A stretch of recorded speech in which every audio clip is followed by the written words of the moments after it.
Boa tarde. Hoje a nossa live é mais cedo, porque a convidada de hoje é internacional. Olha que chique! Ela está na Turquia, lá já são 9 da noite, então deixa eu cumprimentá-la, né? Será que meu turco ainda está bom? İyi geceler Meryem, nasılsın? İyi, teşekkür ederim. Siz nasılsınız? Gente, é só isso que eu aprendi, o básico do turco, para ser educada com as pessoas de lá. Vamos em português mesmo, que eu domino. A Maria Eva também. Importada de qual estado do Brasil? Sou do estado do Maranhão. Olha aí. E como é que você foi parar na Turquia? Boa noite, Daniela. Muito obrigada pelo convite, tá? Muito obrigada de verdade. Eu vim aqui, parei aqui na Turquia por motivo de casamento. Eu fiz uma viagem há um tempo atrás para o Amazonas Aham. e desde então lá conheci o Savassi e acabamos casando. E o Savage é turco. Eu sei, Savassi né? Mas Sou o daqui da pessoal. Capadócia, que você conheceu aqui, depois a gente se encontrou aí no Brasil o mês passado. Isso aí. Só Não é para não. situar o pessoal, né? Que como nem todo mundo sabe, né, da sua história. E me conta um pouco. Qual que é o maior desafio de morar em outro país? O idioma, cultura? Você não falava turco, né? Não, ainda não falo completamente. Falo o básico, como é falado no Brasil, né? Estudei turco numa cidade chamada Konya e estudei turco aqui também na Capadócia e estudando com frequência no dia a dia, mas como eu trabalho muito falando português, a gente acaba deixando o idioma um pouco de lado. Mas todo dia é um desafio aprender turco, então eu falo o básico, como é falado no Brasil, né? Nem intermediário, o básico. Caramba! Gente, eu conheci a Maria Eva num passeio, né, pela Capadócia. Ela me deu esse olho turco aqui, ó, de Ai, que graça. lindo! E, né, Terra de São Jorge, apesar de ser um país de maioria esmagadora, assim, né, que segue o Islã, as igrejas católicas estão bem preservadas, né, por toda a Turquia. E a Sim, gente você me levou em algumas, nossa, faz toda a diferença ter um guia brasileiro, uma guia, né, no caso, brasileira, em um país que não é tão simples se virar com o inglês, né? é verdade. O idioma aqui é bem predominante, turco, né, tradicionalmente, mas como quem vem aqui a pesquisa de turismo vai encontrar vários idiomas, não somente o português, mas vários idiomas do mundo inteiro, do chinês ao italiano, porque o turismo aqui é muito preparado para receber várias pessoas do mundo, né? Está aberto ao turismo. O ano passado, por exemplo, a Turquia recebeu 60 milhões de Caramba. turistas. Esse ano, a gente que trabalha com turismo, se não tiver nenhum problema internacional, já está preparado para receber até 70 milhões de turistas esse ano de 2025. Né? E aqui na Capadócia não recebe esses 60 milhões, mas recebe aproximadamente 40 milhões de turistas durante o ano. Então, muito, como que eu posso dizer, um local muito preparado para receber o turista, tanto no idioma como na rede hoteleira. É uma preparação muito grande. A maioria não, todos os guias turísticos têm formação superior no turismo e também agência de turismo. É muito séria o trabalho, muito sério. Sim. E você é historiador e estilista, né? Sim, historiador e estilista, estou até com um projeto agora, que tem 10 anos que eu estou aqui na Turquia. Cheguei aqui em 2014 com o projeto de escrever um livro. Fui para o Brasil, onde a gente se Aham. encontrou, né? Foi rápido, mas foi bom o nosso encontro. Sim. Fui para o Brasil e falei, lá no Maranhão vou ficar uns meses e vou aproveitar para escrever. Para escrever 2 páginas. Aí voltei e agora estou bem firme e forte escrevendo o livro A História Historiadora, um livro baseado na minha experiência em todas as cidades que visitei aqui na Turquia. Então, desde Istambul até a Capadócia, estou falando um pouco da história e minha experiência pessoal dentro desse contexto histórico e também cultural. Que bacana! Por isso que eu sempre incentivo, né, as pessoas a viajarem. Eu sou católica, né? E nunca tinha me atentado sobre esses detalhes riquíssimos, né? E no seu Instagram você traz muito conteúdo e sempre termina assim: te convido a conhecer a Turquia. Tem algum lugar que Sim, você sim. mais gosta aí? Assim, eu particularmente gostei muito da Mesopotâmia, que poucos turistas, infelizmente, não visitam, porque é uma parte mais distante. Uhum. Muitas pessoas às vezes ficam com medo, mesmo sendo um país muito seguro. Você que visitou aqui, acho que tem um ano e pouquinho, né? É isso, Dani? Vai, Um ano e pouco você vai veio com a sua fazer um ano mãezinha. ainda, eu acho. Vai fazer um ano ainda. Nossa, bem recente. Como a gente se encontrou agora o mês passado, a gente fica com essa sensação de mais proximidade. Aham. Então, eu como historiadora gostei muito de visitar a Mesopotâmia. Infelizmente você não visitou, mas Não. fica para outra oportunidade. A Mesopotâmia, segundo a Bíblia Sagrada, é os berços das civilizações, onde nasceu o profeta Abraão. Então, o profeta Abraão muito forte nas três culturas, digamos, do catolicismo, o judaísmo e também o islamismo. Muitos homens são chamados de Abraão, que no nome em turco, Ibrahim, a terra do profeta Abraão. Então, a Mesopotâmia, como eu sou historiadora, é uma questão assim muito forte, né? Você está na terra do meio, a terra do rio Tigre e Eufrates, né? O berço das civilizações antigas. Sim. Segundo a Bíblia Sagrada, nasceu os cadeus, babilônicos, sumérios, e dentro dessa questão foi se espalhando as civilizações. Então, quando você está no berço das civilizações, é algo assim muito esplêndido dentro de uma questão pessoal, né? Então, conhecer a Mesopotâmia foi muito importante. Infelizmente, há 2 anos atrás, teve um terremoto aqui na Turquia, vocês acompanharam no mundo inteiro, vários médicos vieram para cá para ajudar, também cachorros foi importante. E a região mais afetada desse terremoto foi a Mesopotâmia, cidade de Charliú, Fadiamã, Diabaquim. Então, essas cidades dentro da Mesopotâmia, infelizmente, foi muito afetada e até hoje, 2025, ainda está em processo de reconstrução. Muitas pessoas morreram, muitas pessoas perderam casas, mas está no processo de reconstrução. Você sabia dessa questão do terremoto? Não sabia. Nós, foi várias pessoas vieram para cá do Brasil, até um repórter chamado Marcelo, alguma coisa É. da Record, se não me engano, não estou fazendo propaganda, veio para cá para cobrir esse evento do fenômeno da natureza, que ninguém espera. E Sim. como esse período ainda é frio, né? Como foi mês de fevereiro, agora fez 3 anos, se eu não me engano. 3 anos. Então, além da questão do terremoto, dos sismos, teve a questão do frio mesmo, da neve. Então, isso foi mais difícil fazer o salvamento das pessoas. Sim. Mas teve pessoas que com 29 dias ainda foi encontrado com vida. Uau. Foi bem intenso aqui esse período de terremoto na região da Mesopotâmia. E recente, né? Eu lembro de que eu fui. Que a gente visitou cidades subterrâneas. Que o. Assim, a cidade subterrânea, ela é tradicional, tradicional não, ela é típica da Capadócia, porque a Capadócia é o único lugar do mundo que tem as formações vulcânicas.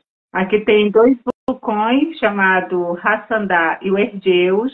Quando você veio, infelizmente, estava muita chuva, neblina, não deu para ver o Monte Ergueus, mas ele é estação de esqui. Sim. Então, nessa questão geológica, quando teve os terremotos juntos com a explosão vulcânica, fizeram a formação da Capadócia. E segundo a própria geologia, imaginam que estavam frios nesse período, então ela se congelou as lavas e cinzas. E dentro disso formou um tufo vulcânico, né? Um tufo. Esse tufo vulcânico, os nossos pré-históricos, né? Os nossos ancestrais, através da pedra obsidiana, escavaram, porque por dentro é macia e por fora é dura. Depois, quando escavada e mesclada com oxigênio, se torna dura. Por isso que muitos séculos ela está de pé, a cidade subterrânea, porque aqui na Capadócia é o único lugar da Turquia que não tem terremoto, graças a Deus. Em toda a região tem terremoto, menos a Capadócia. Mas tem uma questão, Daniele, a gente sente o terremoto. A gente sente. Então, o último terremoto que ocorreram na Mesopotâmia foi sentido aqui. Vários, não só eu senti, todos que estavam aqui correram, tá? Então, esses locais que foram escavados com nossos pré-históricos, eles viraram casas, igrejas e templos e igrejas que você visitou, que uma bem importante é a igreja de São Jorge, que fica no Museu Aberto daqui da Capadócia. E segundo a história, São Jorge nasceu aqui na Capadócia e alguns historiadores, não eu, alguns historiadores afirmam que São Jorge era de pai da Capadócia e mãe da Palestina. Então tem essas duas versões, porque aqui está muito próximo de Jerusalém, né? Passa a Síria, depois já em seguida Jerusalém. Então, quando os cristãos estavam sendo perseguidos no Império Romano, em Israel, eles passaram para a Síria, fundaram a primeira igreja, que imagina que foi destruída devido aos terremotos e também guerra, né? 12 anos de guerra, se eu não me engano. Agora, recentemente, fizeram um acordo de paz.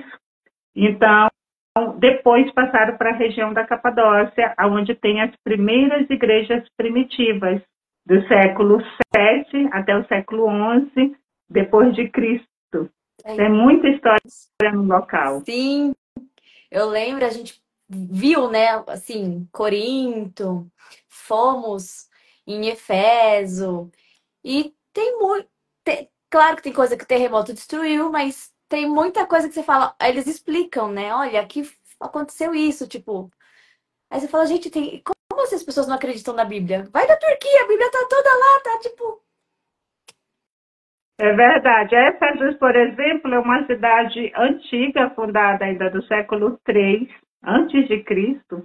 E, segundo a história também, foi fundada 4 vezes, porque o mar chegou nesse período de Éfeso. O mar cobriu Éfeso, então muita parte está submersa. E, como Éfeso era uma cidade muito populosa no passado, quando os cristãos chegaram aqui nessa região da Capadócia, alguns, e outros seguiram para Éfeso, porque a cidade era maior. Quando a cidade é maior, é melhor para fazer propaganda, não é? Hoje a propaganda é alma do negócio, como diz hoje em dia, no passado também. Então, Paulo de Tarsus, que era como que eu posso dizer? Um discípulo, né? Ele era um discípulo, mas antes de ser discípulo, ele caçava e matava os cristãos. Quando ele foi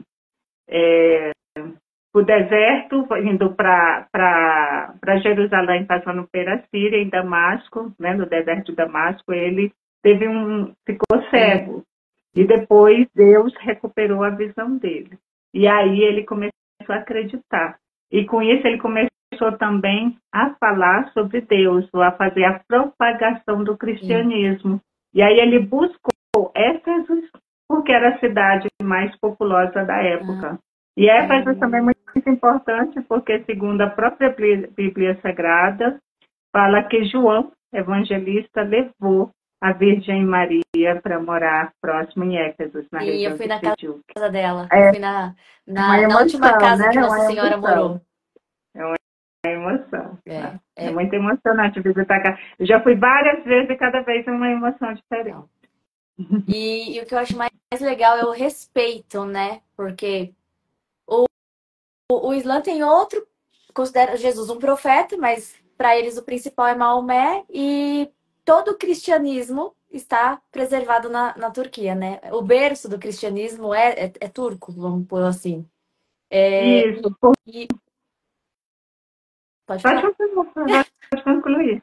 E, e, e depois eu fui, antes, né, de ir para a Turquia, eu tinha ido até Roma. E você fala, gente, faz tudo muito sentido. Porque tá lá São Pedro, né? Que Jesus Cristo entregou, quando fundou a igreja, entregou para Pedro seguir. E tem São Paulo fora dos muros. Então, tem toda a tradição, toda que a gente fala, sucessão apostólica nas paredes, desenhado. Na Turquia, só tem uma imagem que é daquela. Ai, é Hagia Sofia? É isso? A Isso, única no caso, imagem que isso eu é vi, né? Istambul. Istambul. Então, mas é Istambul, o é único lugar que eu Santa vi uma Sofia. imagem e eles preservaram. Entendeu? Isso, é bem preservada. A Santa Sofia é do século V depois de Cristo, porque Uhum. quando o Império Romano fez a dominação do mundo, né, praticamente desse mundo antigo, Sim. depois foram divididos em dois reinados. Mas esse reinado colocou a capital principal, que no passado era Roma, passou para Constantinopla. Quando passou para Constantinopla, o imperador bizantino Constantino começou as obras de Santa Sofia, mas essa obra só foi concluída no Império de Justiniano. Ah, Então, Justiniano concluiu a Santa Sofia em 5 anos, que é uma história para a gente até um pouco parecida, que Brasília foi concluída em 5 anos, por Juscelino Kubitschek. aham. Mas os mosaicos bizantinos foi concluído depois. Então, foi depois desses 5 anos. Ele foi iniciado, mas não foi concluído. Então, os mosaicos bizantinos Sim. ficaram, porque são de ouro, de prata e também de cerâmica cozidas, que são Jesus, Maria com o menino Jesus Isso. pequeno, alguns reis, principalmente Constantino e Teodora, que era É. a esposa dele naquela época, Santa Irene e outros discípulos, outros anjos dentro da questão bíblica. Com o passar dos anos, Istambul, como era no passado, era Constantinopla, Sim. depois mudou o nome para Istambul, porque o Império Otomano, em 1453, conquistou Constantinopla, porque Constantinopla foi passada por várias mãos, não só bizantinas, mas otomanas, Sim. árabes, E tudo isso tem aí para setifistas. visitar, né? E a É, riqueza de detalhes e o ouro, você fala. Ah, isso. continua, Então, só lembrando aqui como que foi. isso, quando foi na quarta cruzada, a Santa Sofia sofreu muito, porque teve roubos, e nesses roubos eles começaram a tirar os mosaicos bizantinos, que era de ouro e de prata. Não. Começaram a tirar da parede, não tiraram o rosto, porque ficaram com medo, né? Que é uma obra sacra. É. Por isso que preservaram o rosto, mas a maioria do corpo está saqueada. E o maior saqueador desse período foi Henrique Dondolo, que foi um veneziano, que foi o maior saqueador do momento. Sim. E, por coincidência ou não, por destino, ironia do destino, ele morreu e está enterrado dentro de Santa Sofia. Não sei se você lembra quando visitou, está lá a cripta dele, né, escrito Henrique Dondolo. Então, ele, Não, não lembro até dessa as parte. pesquisas de carbono e outras pesquisas geológicas comprova que está enterrada a pessoa lá dentro. E foi o Henrique Dondolo, isso na Quarta Cruzada, porque teve 11 cruzadas. Uhum. Os meus amigos historiadores que estiver assistindo, né, alguns amigos aí, 5, fez muita propaganda a semana inteira, mas alguns entram, outros não, mas depois vão assistir. Sim. Então, essa questão da história dentro da Santa Sofia foi um marco na história, né? Porque teve muitas cruzadas, mas a quarta cruzada foi a mais prejudicial para não só para Santa Sofia, mas para toda a cidade de Istambul, que sofreu um grande saque, porque era uma cidade muito rica, porque era a segunda Roma, né? Passou a Roma, que é a capital da Itália, para a segunda Roma, que no caso era Constantinopla, que só passou a se chamar Istambul em 1453, quando Mehmed I, aliás, conquistou Constantinopla e colocou esse nome Istambul. E quando que a Santa Sofia virou Hagia Sofia? Que deixou de ser uma igreja para ser uma mesquita. E uma curiosidade que eu achei bem legal, assim, não existe Santa Sofia. É a Sofia de sabedoria, né? De sapiência. Ai, eu já estava pensando, quem foi Santa Sofia que eu não conheci? Não, não tem. Não tem. Quando a Roma se dividiu, nesses dois momentos, colocaram Constantinopla como a nova Roma. E assim, Constantino fundou Constantinopla, isso no século V depois de Cristo, porque ele se batizou no cristianismo e fez a lei para os novos cristãos não ser perseguidos e viver sua fé em harmonia com todos. Uhum. Então, nesse momento, Constantinopla era um local cristão, baseado no cristianismo. Sim. Quando foi em 1453, os otomanos conquistaram Constantinopla. E eles eram islâmicos, porque ele já vinha da doutrina islâmica, que o islamismo foi fundado no século VII depois de Cristo, pelo profeta Maomé.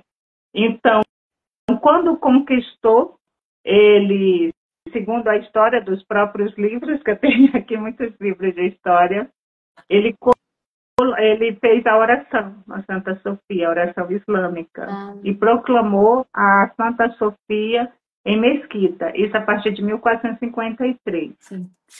Depois, em 1923, Mustafa Kemal Atatürk fez a Guerra de Independência aqui na Turquia, que no caso era Império Otomano, e colocou Santa Sofia como museu. Durou até 2020. Quando foi 2020, a Tayyip Erdogan, que é o presidente atual da Turquia, Sim. colocou novamente Santa Sofia como uma mesquita, porque, segundo ele, estava valorizando um decreto que ocorreu em 1453.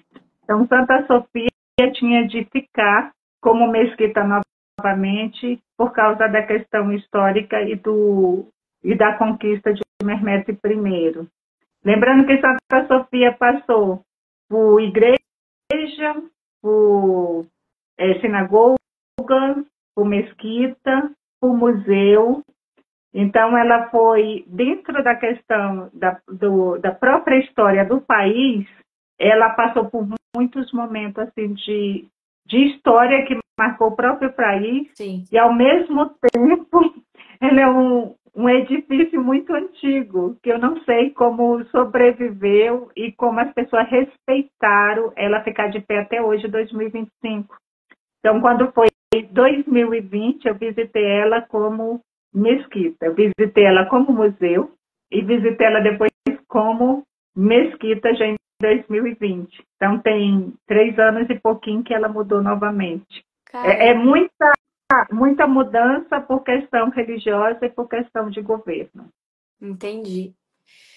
Eu amei a Turquia, né? Me surpreendeu muito, a comida super gostosa. Um lugar mais lindo que o outro. O respeito, né? E o nosso dinheiro vale mais, né? O real. Em algum lugar no mundo, né? Tinha que valer. Para quem não sabe, uma lira turca custa 15 centavos, né? Ô Maria, deixa eu te perguntar. Qual que é a melhor época para visitar a Capadócia? Istambul e Éfeso. A gente sempre fala, a gente que trabalha com turismo, a melhor época é a sua época, quando você tem tempo e dinheiro. Né? Sempre falamos isso, porque tem pessoas que gostam de viajar no verão, que no caso aqui seria a partir de maio até outubro, um período bom para os brasileiros que gostam de viajar. Esse período hoje, né, que estamos hoje dia 22 de março, está muito frio, está abaixo de zero. Ontem nevou, antes de ontem também, então muito frio. Eu estou assim, mas lá fora está muito frio. Hoje não está nevando, mas ontem o dia inteiro ficou nevando.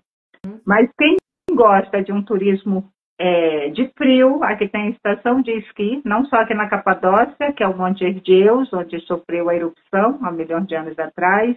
Ele é estação gente, de pode ir, tá esqui. seguro, tá tranquilo. Tranquilo, Quem gosta de esquiar, quem gosta de um turismo de neve, vale a pena vir, porque como você falou, e você é economista também, é econômico, vale a pena. Sim. Também tem outras estações de esqui em vários locais da Turquia. As mais famosas, por exemplo, é na cidade de Bursa e Bolum, que fica entre Istambul e a capital Ankara. Então, esses são esporte de neve, né? Quem gosta tem local para alugar as roupas e todos os equipamentos. Eu não sei esquiar, mas eu sempre vou para a estação de esqui. Eu ia até hoje, mas não fui. Amanhã ou na segunda-feira eu devo ir na estação de esqui, porque eu sempre vou, eu gosto de ir. Legal. Mas eu não sei esquiar, vou só para badalar. Mas a gente aprende, ué. Vou me dedicar a isso, só vou para badalar.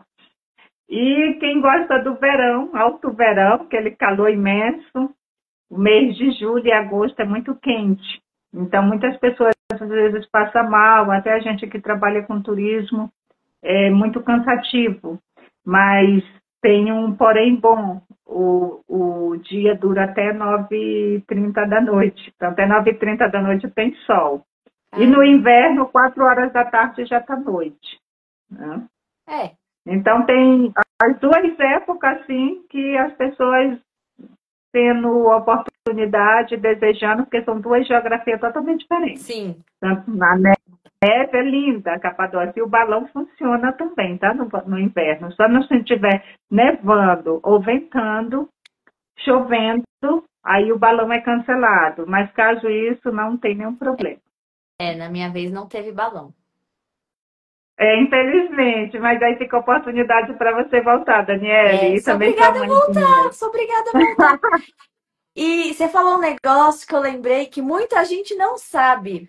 Qual que é a capital da Turquia? A capital da Turquia é Ankara. Gente, não é Istambul. Ankara. Não é Istambul. Istambul ficou 1000 anos como a capital tanto do Império Bizantino, que foi 15 séculos, né? Como a capital do Império Otomano, que foi de 1453 até 1923. Então, muitos séculos também. Aí, o que ocorreu? Com a Primeira Guerra Mundial, que foi de 1914 a 1918, a Turquia era chamada Império Otomano. Mustafa Kemal Atatürk entrou na guerra e venceu essa guerra. Ele proclamou a independência da Turquia, que quando você veio, se eu não me engano, fez 100 anos. Tava muitas bandeiras, muitas comemorações. Tinha fotos do homem por todo lugar. Eu falei, gente, todo lugar. Quem é? Quem é Atatürk? Porque no meu livro, a primeira página vai falar do Atatürk. Era depois de entrar na Turquia. Aí, o que ele fez? Ele fez várias reformas. A primeira dela foi tirar de Istambul a questão administrativa e passar para Ankara, porque Ankara é um pouco até parecida com o Brasil, a história. Ela está no centro-oeste, né? Na Anatólia Central, no caso aqui. Então, ela não tem água, não tem mar. Então, ela fica difícil acesso ao ataque por mar, porque no passado, como tem no Brasil nossos, como fala? Fortalezas, né? Nossas Fortaleza, você está aí no estado de São Paulo, mas eu acho que em Santos também deve ter alguma fortaleza. A mais famosas são as fortalezas do Nordeste e também de Copacabana, né, o Rio de Janeiro. Tem as fortalezas para não ter ataque no Brasil. Só fazendo uma correlação para os nossos amigos depois compreenderem melhor. Tem que proteger então, Juscelino políticos. Kubitschek transfere a capital do litoral, que no caso foi Rio de Janeiro, Bahia, e depois passa para Brasília. No caso aqui, a capital era Istambul. E aí ele passa para Ankara, em 1923, para não ser atacada pelo mar. Mas, infelizmente, hoje em dia tem avião, tem drone. Muda as questões, mas as tecnologias são avançadas também, né? Um drone, alguns mísseis, etc. Então, o espaço aéreo aqui é muito seguro. Há um tempo atrás, se eu não me engano, em 2015, 2014, foi arrematado alguns aviões que estavam sobrevoando, e era da Rússia, e o governo colocou embaixo, destruiu o avião. Derrubou. A Rússia com a Turquia ficou um pouco brigada, mas depois fizeram as pazes. Então, o espaço aéreo aqui é muito controlado, muito seguro, porque ela está localizada bem no meio do mundo, entre a Europa e a Ásia.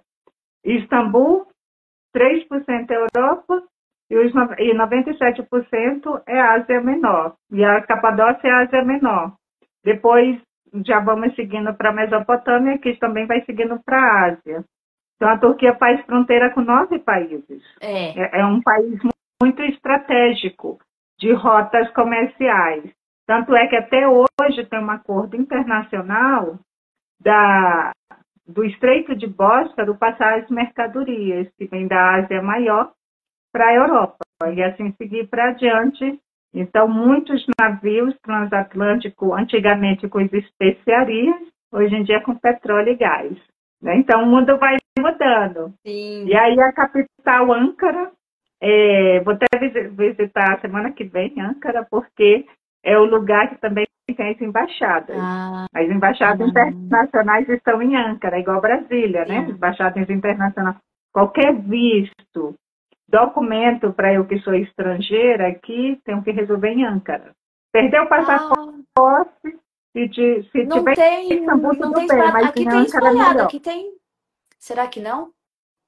Eu acho que tem. Tem no Rio de Janeiro e São Paulo, alguns consulados, mas a embaixada está no Brasil. Consulado.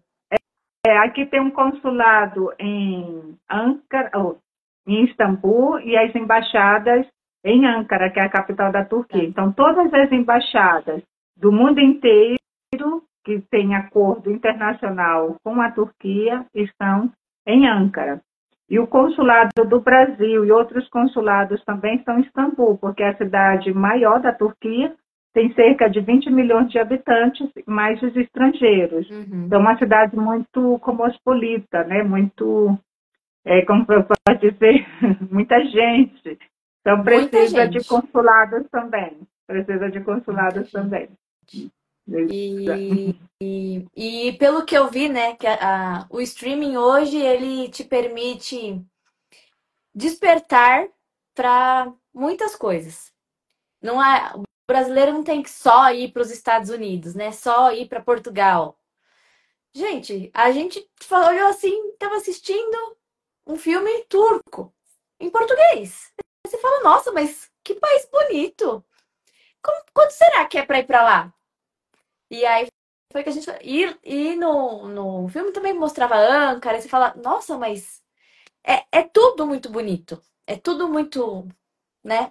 E aí, resumindo, é só se organizar, Brasil, é só planejar que dá para ir. Se você precisar de ajuda, eu tenho um guia que te ensina a economizar no planejamento da viagem, onde buscar passagens, hospedagens.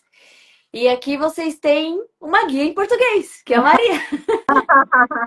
Muito obrigada. A Maria também viaja bastante, né? E qual que foi o país que você visitou que mais te chamou a atenção? Por mais que eu viaje, eu não sou tanto viajada. Acho que você já é mais viajada do que eu. Tá, mas eu gostei muito do Egito. Com aquela, não sei se você já foi, mas com aquela bagunça, aquele contexto cultural, eu me identifiquei muito. Como você falou bem do início, eu sou historiadora. E aí eu até brinco com o Savassi. Já conheci a Mesopotâmia, conheci o Egito, agora falta conhecer Roma e Grécia, né? Que eu ainda não conheço, Roma também, questão nem Roma nem Grécia. de história então, Então, assim, o Egito eu fiquei emocionada porque era uma viagem que eu sonhava muito. Eu realizei o ano passado, em 2024, em janeiro, então até um ano recentemente. Aham. E quando eu fui no túmulo de Tutankhamon, assim, foi uma realização e tanto, né? Porque o túmulo de Tutankhamon é tipo, não é que é o mais importante, mas é o que foi encontrado com mais acervo arqueológico. Os pertences dele não foi saqueado. Então, Não roubaram. Tá vendo, assim, galera, não roubava como o crime atrapalha até a cultura? isso. Então, quando foi encontrado o túmulo, né, o sarcófago, não Sim. foi, estava intacto. O arqueólogo foi honesto. Então, por isso que as obras de Tutankhamon, máscara, Tava mais roupa e completa, né? tudo isso foi feito exposições no decorrer do mundo que fez com que várias pessoas olhassem o Egito. Lembrando que aqui na Turquia tem o Museu de Arqueologia, que fica lá em Istambul, do lado do Museu Topkapı. E lá também tem Eu fui nesse vários, museu. você foi, né? Tem vários sarcófagos que são do Egito. Eu não sei como chegaram aqui, como compraram ou não compraram, só sei Ai, que meu estão. Deus. Sei que estão. Então, todos lugares que as pessoas vão no mundo vão encontrar peças e é, artefatos do Egito. Então, eu imagino que uma pessoa que mora lá, quando faz qualquer escavação, fica até com medo, porque é muita arqueologia, muito sítio arqueológico num país que é considerado um deserto, né? Que é dentro do deserto do Saara. Mas é tanta riqueza cultural, histórica, de patrimônio assim, mundial, que você fica encantada. Chega a dar até vontade de ser uma futura Indiana Jones, sabe? De tanta arqueologia. Então, eu Aham. gostei muito do Egito. Tem aqui uma. Vou mostrar aqui rapidinho. Então, eu Tá. trouxe muita coisa do Egito. Esse prato aqui do Egito tem Bonito. mais papiro que eu trouxe, estátua, está espalhado pela casa. Então, Aham. quando eu viajo, eu não trago muita recordação, como que Sim. eu posso dizer, Lembrancinha. lembrancinhas. Mas do Egito, a gente comprou uma extra mala, porque foi estátuas, prato, papiro, as próprias vestimentas, porque o algodão egípcio é considerado muito bom. Ah, Então, as vestimentas de algodão foi assim, uns 10 anos que eu esperei que valeu a pena. Foi muito emocionante, tanto mentalmente, de memória, como materialmente, porque eu trouxe recordação que foi espalhado na casa. sim. Essa daqui também é de Cônia, porque eu morei em Cônia um ano, próximo de Cônia, Aksheri. E aí eu trouxe esse Deviges, que é uma dança típica. Então, cada local que a gente vai tem uma recordação, ou de memória afetiva, ou de memória de representação material, que deixa a Sim. gente um pouco mais feliz para lembrar aquele momento, né? Você que veio aqui na Turquia também levou algo significativo para sua memória. Então, do Egito foi algo assim que eu não imaginei, tá? E olha Sim. que é uma bagunça assim o país, o trânsito, é muito propina, mas assim, eu adorei. A comida também adorei, porque é muito parecida com a comida turca, porque é uma Ah, comida misturada árabe, que aqui é uma mistura, né? Árabe sim. com otomana e a turca moderna. Então, lá é uma mistura da comida egípcia árabe, então é muito parecida. Eu não senti desconforto na alimentação, não. Gostei muito. Ah, Principalmente do chá de menta. eu gostava. Nossa, Elma Chai. Como é Ah, que é, por favor, desculpa, eu tô mesmo? aqui me arrumando. Sim, tá certo, é uma chai, chá de Mas e o maçã. por favor? É, Lutefé. Do Tefé. Eu chegava, eu só falava isso. Elma Chai do Tefé. Não, porque o O chá chá de de maçã da maçã Turquia é o chá do turista. é muito bom. E a gente trouxe um café com pistache, porque aí na Capadócia a gente tomou, né? E o café não é coado, tá, gente? Pra quem não sabe, você não pode tomar todo o café, que senão você vai tomar a borra junto. Mas, nossa, que café gostoso! Aromatizado. E, Isso. e Esse depois a gente café é trouxe. muito bom. E depois a Aí gente trouxe já o. tem ou acabou, Já Daniela? acabou. Ai, que pena. Mas pode deixar que o próximo ano, quando eu for para o Brasil, eu vou levar um café para Tá você. bom. Porque foi tudo muito corrido, infelizmente. E felizmente também, porque eu fiquei mais tempo no Maranhão, né? Com a minha Sim. mãe e meu pai. Mas foi muito bom reencontrar você. O café turco, esse café que você tomou mais típico, ele é a mistura de nozes, que é avelãs, pistache, que é muito rico aqui na terra. Uhum. É tâmaras que vem de Israel e um pouco de café que vem do Brasil. É exportado daí, da sua terra, São Paulo, que é E ainda do assim, Alto do acho que tá mais Paraíba, né? barato tomar o café na Turquia do que no Brasil. Eu imagino que sim, que todo mundo está reclamando do preço do café.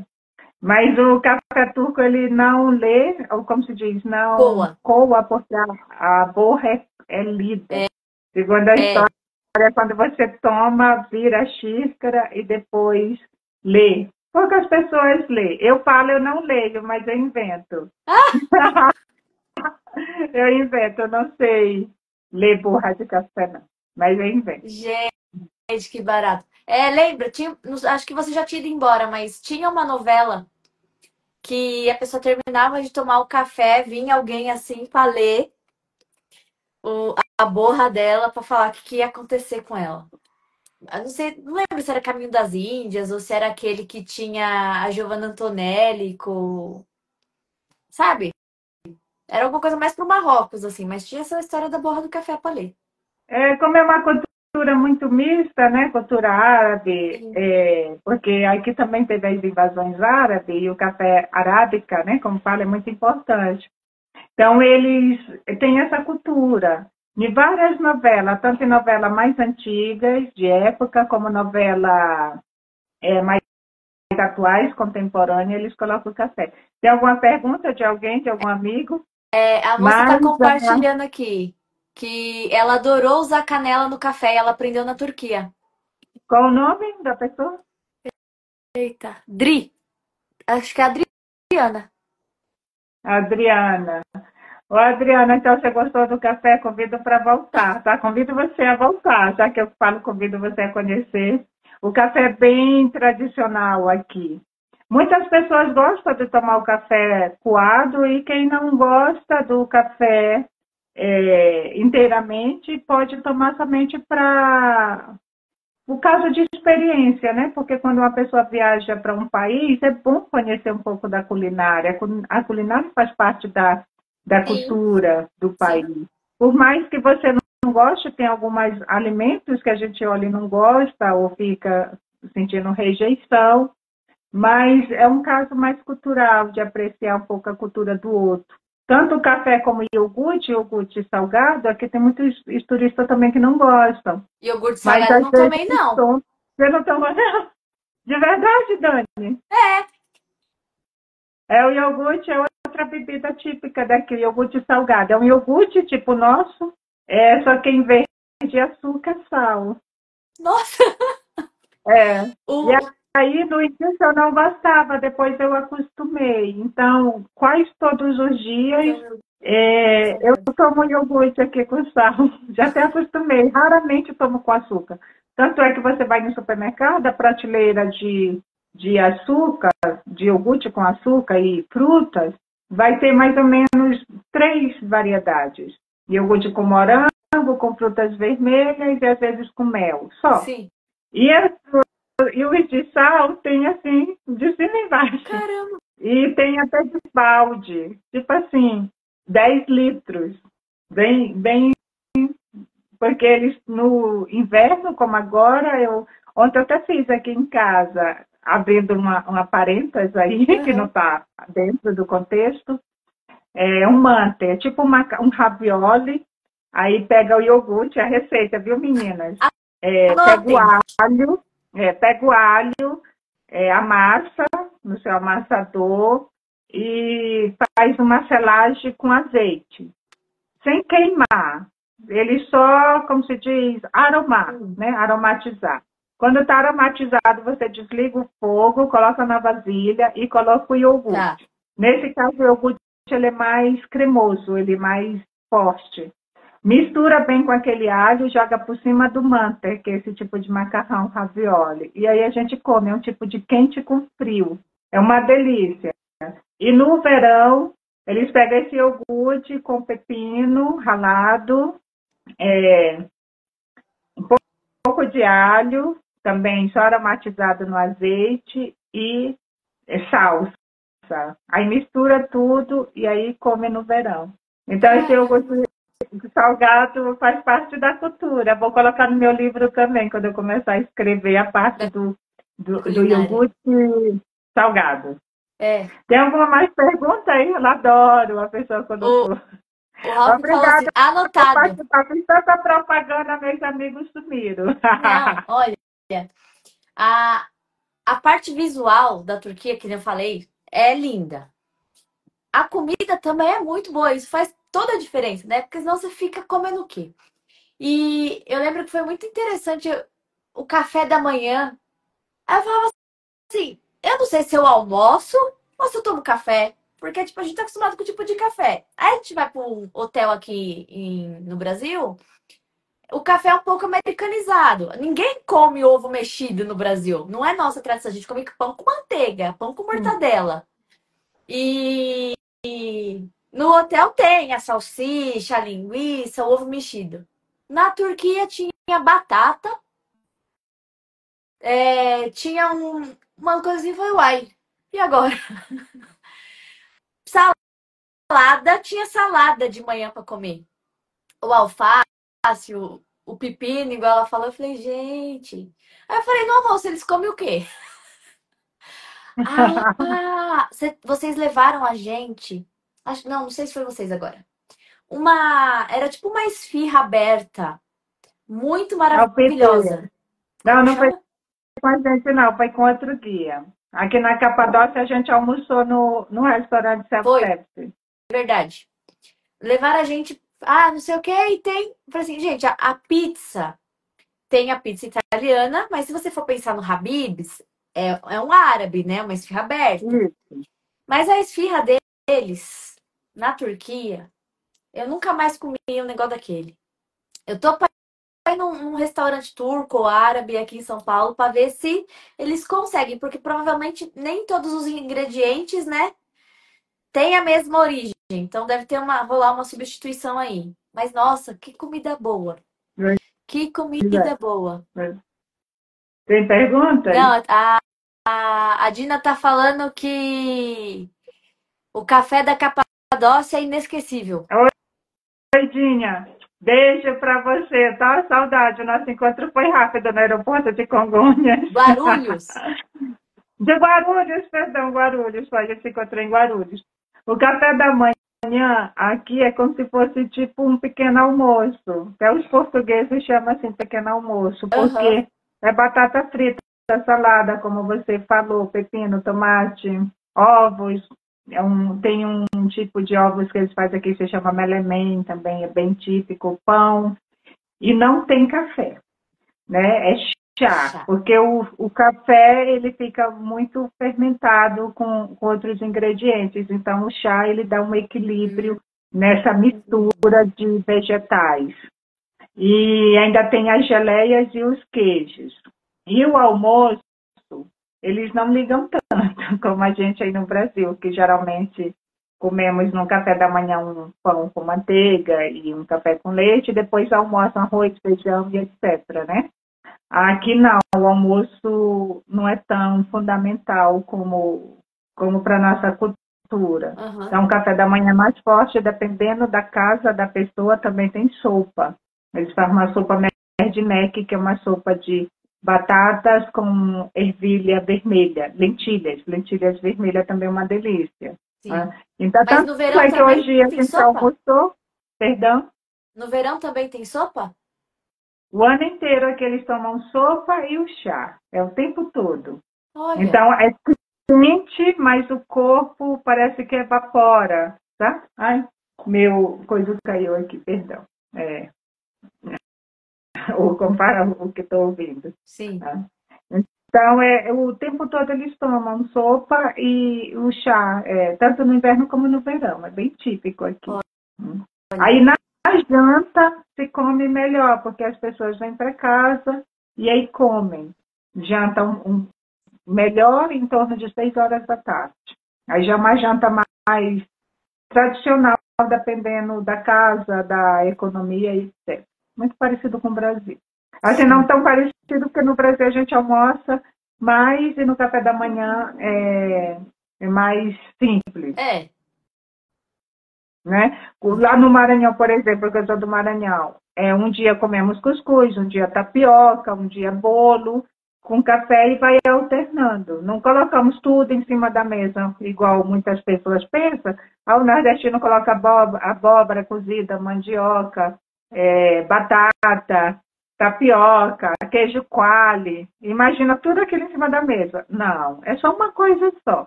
Ou só tapioca, ou só cuscuz, ou só farofa, que às vezes a gente toma café com farofa também. Parece estranho, mas tomamos café com farofa lá no Maranhão. Uma delícia. Os meus pais falavam que tomavam café com farinha antigamente para dar sustância.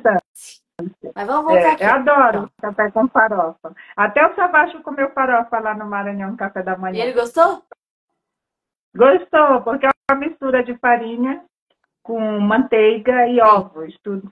Tem mais ovos do que farinha. Assim. No passado tinha mais farinha do que ovos, agora tem mais ovos do que farinha. E provavelmente se você voltasse ia ter mais farinha de novo do que ovo, porque o ovo subiu o preço. Acredito, meu pai falou que tá a hora da morte o preço. Mas quando eu cheguei aqui na Turquia, vai fazer um mês, né, que eu voltei do Brasil. Sim. Então eu senti muito impacto. A gente saiu do aeroporto de Cáceres e passamos no supermercado, porque eu falei, quando a gente chegar em casa não tem nada. Como a gente saiu de São Paulo, a gente se encontrou 10 horas da manhã, né? Uhum. Então eu cheguei no outro dia aqui na Turquia, no dia 1º, 5 horas da tarde. Sim.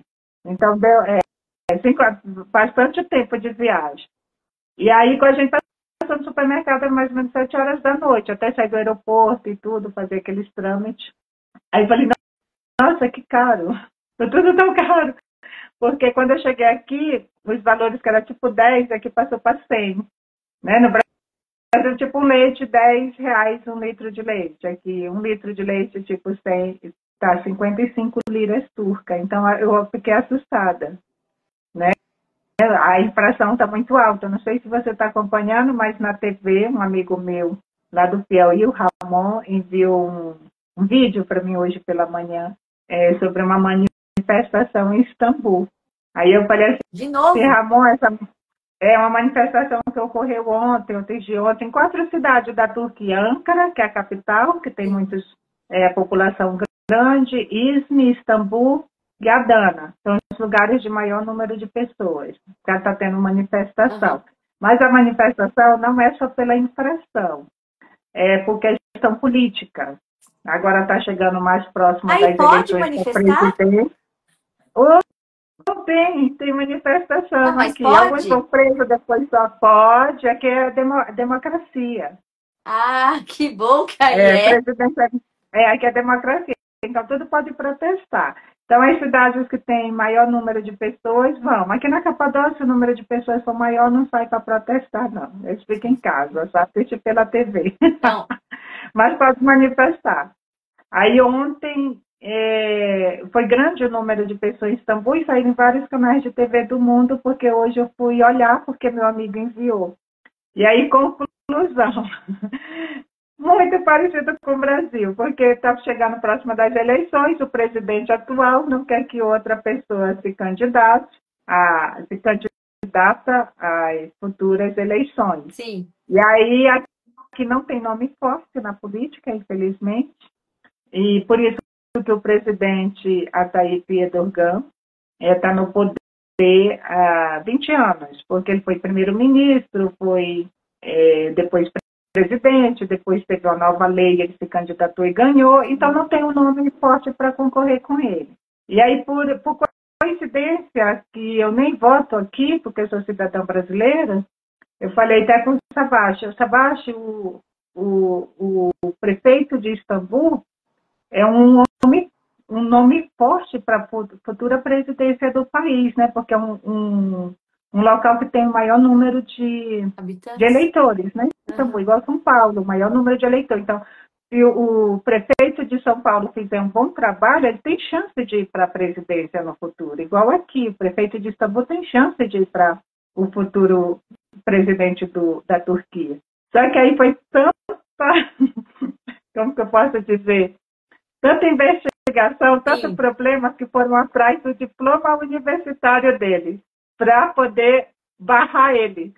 Para achar uma pedrinha para falar, não vai dar. Pedrinha no fundo do sapato, não sei onde, para prejudicar a carreira política. Aí hoje o Savashi me explicando que ele fez a universidade na ilha de Chipre. E a ilha de Chipre, aqui na Turquia, ela é uma ilha não tão, como que eu posso dizer, aceita pelo mundo.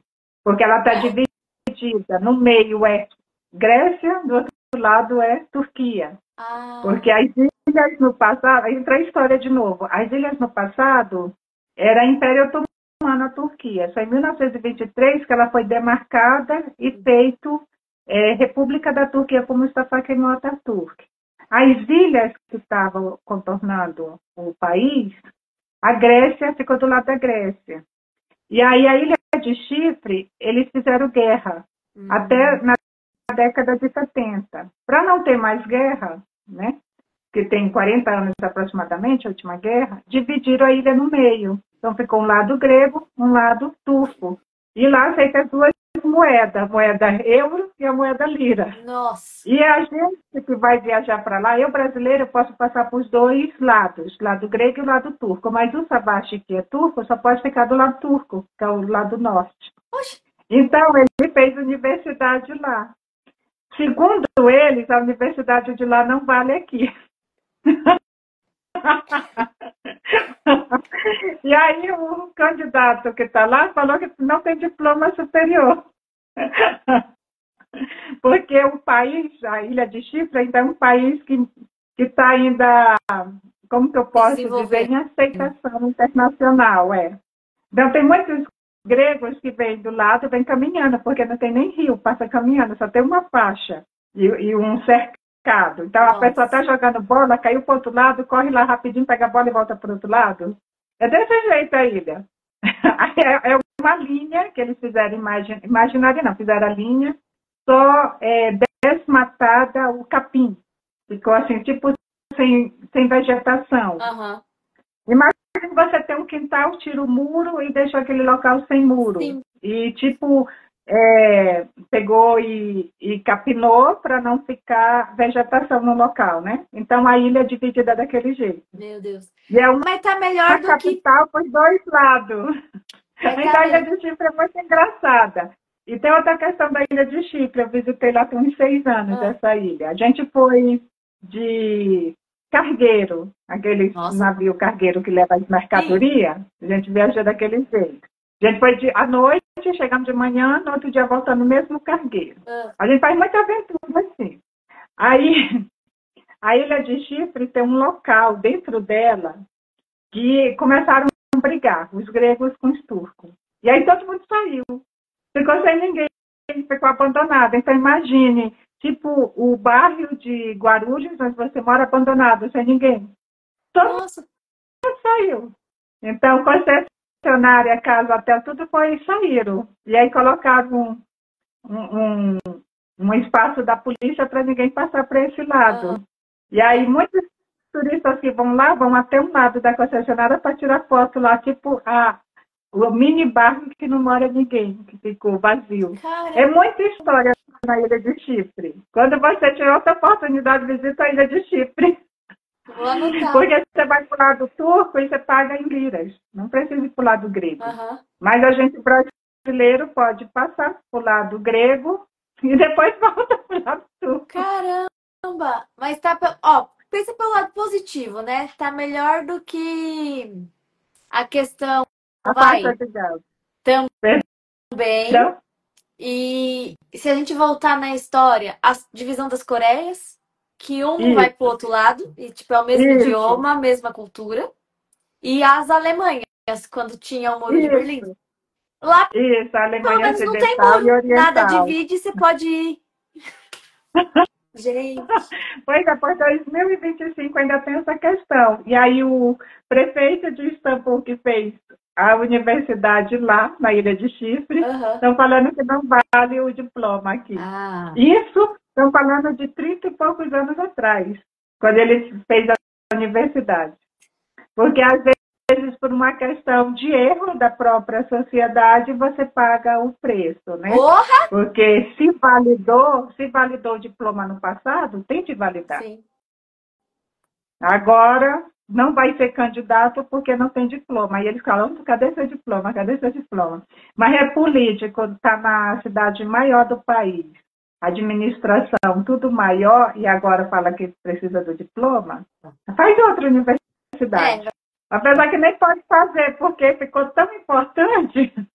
vai ter que Quando a pessoa fazer é a muito importante, muito, né? É até difícil fazer uma outra universidade. Nem consegue, porque é tanto repórter e tanta gente em vai ter que cima. fazer EAD. Tem EAD na Turquia? Ou faz como fala agora, virtual, É, uma nova isso mesmo. universidade. Que aí não vai ter problemas. Isso mesmo.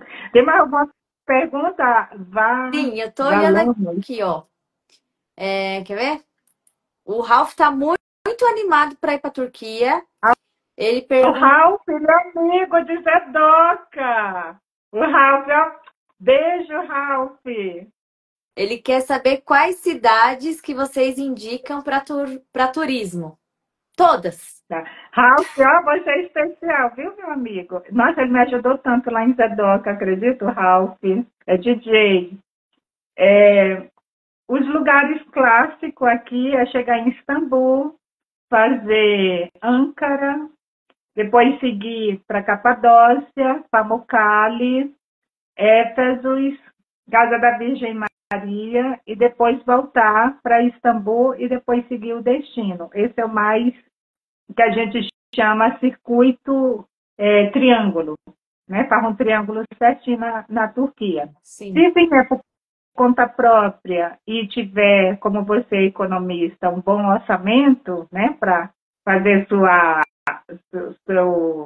como você fala, sua matemática, seu recurso financeiro, aí pode escolher outras cidades que você tenha a possibilidade de arcar com os custos. Por exemplo, Bodrum é um lugar chique. Você foi para Bodrum, não, né? A praia, que era inverno, né, quando você veio. Era inverno. Tava frio pra caramba. Então, Isso, era frio. eu Então, cheguei no 1º de maio. No meu primeiro dia de passeio, eu não podia sair, porque era feriado. fecharam. Não, por causa das manifestações. Por Eles causa da fecharam. manifestação, dia 1º de maio. Aí eu Fecharam falei, tudo. então vamos de Primeiro metrô. de maio de novo vai ser fechado, tá? Não tem Quem metrô. vier já vem sabendo. Vai ser Vou pegar um fechado, ônibus. primeiro de Não. maio. É. Nem metrô, nem nada, porque aqui tem as questões das pessoas de ato terrorístico, então, terrorismo, É essa terrorismo. questão de terror. Então tem de ter cuidado para onde tem muitas pessoas, muito movimento, num período muito importante para o mundo, que é o dia 1º de maio, Dia do Trabalho, Uhum. tem de ter essa atenção para não ter problemas maiores. Porque se tem um problema na Turquia, como aqui eu falei, 60 Estratégia. milhões de turistas visitam, automaticamente são cancelados. Sim. E a economia, como Nossa. você é economista, declina. Muitas pessoas trabalham com turismo, então perde o seu trabalho, perde a função de ajudar a sua família a comer, a se sustentar. Então, por exemplo, aqui na Capadócia, 99% das pessoas trabalham com turismo, indiretamente ou diretamente, porque o agricultor trabalha para colocar comida, que o turista vai comer também, principalmente. Hotéis, os carros que são usados para transportar os turistas de um lado para outro, que você viu que aqui não é perto, né? É um lugar pequeno, grande. Uma questão está de um lado, outra questão está de outro lado. Então, sempre tem de ter. Então, envolve motorista, guia turístico, líder de grupo, rede de hotéis, rede de balões, safari. São muitas questões agregadas ao turismo aqui. Então, é muito sério. Se tem um problema, o problema não é só daqui, envolve muitas pessoas. Porque tem turismo que, por exemplo, vem para a Turquia, para o Egito e para Dubai, porque são muito perto. Uhum. É muito, muito sério o trabalho. Tem que. Então, é um país seguro, gente. Pode ir que os policiais botam ordem na bagaça. A Adri tá compartilhando que ela falou assim: esse iogurte com pepino na Turquia é servido gelado, no que seria o café da manhã. É isso aí. Eu não tomei, eu sou obrigada a voltar lá para tomar. E ela falou que está com saudade de você e da Capadócia, Eva. Oh, muito obrigada, Adriana. Beijo grande para você. De qual lugar do Brasil que ela está falando? Porque eu estou sem acesso aqui. Ah, você não consegue ver quem tá mandando mensagem? Não, algumas pessoas eu consigo, outras não. Ah, então. Aí ela perguntou qual a melhor época para visitar a Capadócia. A Eva falou, depende, né? Se você quiser ir esquiar, no inverno. Se não, vai no verão. Isso, o importante é quando você tiver a oportunidade, é o seu tempo. O turismo tem um ano Mas inteiro. se não Mas quiser cozinhar, outono ou procurado, primavera. isso, o período mais procurado pelo brasileiro é no mês de julho, porque eu acho que eu tenho as férias do Brasil, né? As férias Sim. escolares, então é bem procurado. E no período de neve, que é mais procurado pelas pessoas da Tailândia, Malésia, Indonésia, esses países vêm muito para cá. Tanto é que na estação de esqui ficam hospedados lá no Ergeus, em Cáceres, e depois que desce para cá, para a região central da Capadócia. Porque eles, mesmo quem não esquia, tem os hotéis, aluga. Dá pra ficar em caverna. Isso, os hotéis caverna aqui na Capadócia também são muito requisitados. É o turismo que você pode vir o ano inteiro. O hotel que a gente ficou era de pedra. Eu falei, gente, que louco isso, que da hora. Muito bonito mesmo. Então, pessoal, planejamento financeiro, né? Não vai, pelo amor de Deus, sair parcelando tudo no cartão e seja o que Deus quiser. Tem como se planejar, se programar e fazer sem se endividar, ok? Me chama para mais dicas. Me sigam. A A mina do ouro. Daniela, Porque, a ó, Daniela é economista, ajuda você. eu fui pra Turquia, né? E aí lá na Turkish Airlines tinha a propaganda até do ator da novela que passava aqui no stream. E ele mostrando que, tipo, Turquia o ano inteiro. Eu já sei, é o O Serkan. Serkan, exatamente. Agora você falou, lembrei dessa propaganda da Turkish Airlines. Famosíssimo. E aí, por que eu tô te falando isso? Porque a Turkish é uma companhia aérea muito boa. Não, Perdão, bateu aqui. deu tchutchu. Já viajamos um pouquinho, né? Tanto dentro do Brasil como fora. E a gente sente muita diferença entre uma companhia aérea e outra. A primeira vez que eu saí do Brasil, eu fui para a Austrália e eu viajei de Emirates. Nossa, fui de econômica, lógico, mas eu não me sentia na econômica. Tem avião dentro do Brasil que você vai, se você tiver um pouquinho acima do peso, ou você não entra ou você não sai da poltrona. De tão De tão apertado, né? E o pessoal reclama, nossa, mas não servir uma água, é só isso aqui, não sei o que, não sei o que. E aí quando você vai para fora, e nem é sempre, porque quando eu voltei, agora eu não lembro. Então eu não vou falar qual que foi a companhia, mas era uma grande do Brasil. Não tava tão bom como Não a era ponte aérea, tipo confortável. Istambul, Capadócia. Istambul, Capadócia, a Turkish tava tratando a gente bem pra caramba. Né? Ele Aquele trata muito bem. cuidado com o cliente. Então, É. muito, Tem muito outra bom. pergunta? Deixa eu ver, tem. Você já viajou de low cost? Eu já viajei de...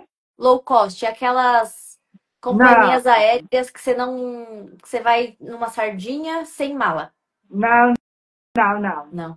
É, como eu falei, eu não viajei tanto como muitas pessoas imaginam. Eu já viajei, mas sempre viajei pela Emirates, pela Turkish Airlines e pela AI Marrocos. E dentro do Brasil, pela TAM, não TAM, não é qual? Latam. Latam, Latam, Gol e Azul. Gol e Azul. É. Eu só Ah, uma vez eu viajei pela AI Marrocos. As outras sempre viajo pela Turkish Airlines. E a Latam. Pegasus, que tem voo internacional. Uma vez eu fui para o Líbano, que é um país lindo também. Não, você falou de vários países, eu falei do Egito, mas o Líbano também é um país lindo. Infelizmente está com problemas agora. A gente foi de É. Pegasus, que é muito perto, né? Lembrando, gente, que aqui a Turquia é muito perto de outros países. Então, dependendo do local, é 1h20 de avião, de voo. Não é tão longe porque a gente está bem no meio do mundo. O voo mais longe seria, no caso, 5 horas para um lugar mais distante da Europa. Então, a gente está muito, Perto, então. muito perto de vários países. Muito perto. Dependendo, aqui, se não tivesse guerra Síria e agora Israel, com esses problemas, ia de carro. Porque Aham. a Márcia gosta de dirigir. É. Né? Tem outra pergunta, não sei o que é cultural, não dá Isso. para me visualizar. Ah, tá perguntando assim: alguns turistas ficam chocados com o choque cultural? Eu adorei. Alguns sim, alguns já me falaram que sim. Por exemplo, Ah, aqui na Capadócia nem tanto, mas na região da Mesopotâmia e alguns bairros de Istambul, vocês vão ver as mulheres, principalmente o que chama mais atenção, toda de preto, não é burca, é uma roupa chamada hajib, é uma túnica com lenço pretinho. Dependendo da pessoa que ser mais religiosa, ainda coloca um óculos preto e uma luva. Tá? São consideradas mais islâmicas. Igual tem a rede de moda, digamos assim, dentro do catolicismo, que foi dividido, os pentecostal, evangelista, não sei o que, os franciscano, que tem uma questão de vestimenta, no islamismo também tem. Ele não é só uma linha de religião, aham. ele tem divisões dentro da própria religião, que são os xiitas e os suítas. Uns são mais radicais, outros são mais liberais. Então, tanto pode vestir roupa igual eu estou, como pode vestir a roupa mais conservadora. Então, algumas mulheres, principalmente turistas mulheres, falam para mim, Maria, tem que cobrir o cabelo, tem que vestir essa roupa. Eu falo só os mais religiosos que usam, que na realidade todo mundo tem Deus dentro do seu coração, mas tem gente que acha que é mais importante se cobrir tudo. Agora, para entrar na mesquita, independente da religião e da pessoa, da cultura, tem de colocar o véu. O véu pode ser qualquer cor. Se você chegar na mesquita e não tiver o véu, em algumas mesquitas tem para comprar, para entrar na hora, que é tipo uma roupa de TNT que não é elegante na hora de tirar a foto. Então, é aconselhável Legal. você vir com um lenço já do Brasil, porque geralmente próximo das mesquitas os lenços ficam muito caros, porque tem muitos turistas que não traz o véu, na hora de entrar na mesquita fica desesperada atrás de um véu. Um dia eu dei o meu, porque eu saí da mesquita, tinha uma indiana lá desesperada atrás do véu, eu estava sentada, e ela queria, tipo, alugar. Eu falei, não, pode ficar com você. Eu já tinha emprestado para 2 pessoas o véu, mais pessoas do meu grupo. Aham. Depois eu sentei lá esperando o restante do grupo sair, até da Santa Sofia, Sim. e aí a pessoa levou meu véu. Eu falei, leva, não tem problema, que eu sei que ela ia usar. Já aconteceu isso 2 vezes, eu entregar o meu véu para pessoas que não tinham véu. Tá? Então, sempre é bom andar com lenço. É um E lenço mais ou menos de 1,40 de largura, que dá uma dobra bonita, por 70. Não, é 1,40 de comprimento por 70 de tá. largura. Na loja de tecido, você compra um bem bonito, faz a bainha e fica chique. Né? Ela é estilista, gente. Ela é dica de moda. Quando você for pra Turquia, pra você ficar bem nas fotos dentro da mesquita. Porque pode tirar Isso. foto. Isso, e para ficar mais chique ainda, você pode trazer uma calça e uma blusa de manga comprida só. Porque É, também roupa curta e com ombro à mostra também não entra. Aí não então, é norma minha, é norma do, da como que mesquita. eu posso dizer, da religião. Isso. Co- Da religião, não só Turquia, em qualquer país islâmico que você for, vai ter essa cultura. Em qualquer país islâmico, Egito, Mas é o Dubai, certo, aqui a né? Você vai Turquia. entrar na presença de Deus, você vai entrar de qualquer jeito. Aqui o padre chama atenção, ó, o calor, não é para vir de alcinha na missa. Aí na mesquita vai. Entendeu? A mesma coisa. A diferença é que a Isso gente que eu não. digo, você com a roupa cultural num país dá um ar de elegância e de respeito no lugar que você visitou. Exato. A Né? Dina tá perguntando Mas eu, se o rio Bósforo ele é limpo ou poluído. ó, na pandemia ele ficou mais limpo, porque Oxi. ali passa muito, porque não estava passando tanto tráfico de barco, porque Ah, ali no Bósforo, que liga, que é uma da Mármara com o Mar Negro, que é o Mediterrâneo com o Mar Negro, no caso. Mas sim. lá recebe o nome de Mármara. É os dois se encontrando, né? Europa e Ásia. Então passa muitos navios, como eu falei agora há pouco, tem que ter um acordo internacional dos navios passar com carga, que no passado era especiaria, hoje em dia são petróleo e também gás natural. Além de passar esses navios de cargueiro, também passam os navios de ônibus. Imagina um ônibus ali tem uns ônibus, porque as pessoas que vêm trabalhar na Europa, moram na Ásia, então o dia inteiro está circulando os ônibus, e são chamados navio, né? Navio de trafegar as pessoas, Os cidadãos, ferry. trabalhadores. Isso. Então, o dia inteiro passa ali, Sim. milhões de pessoas passam.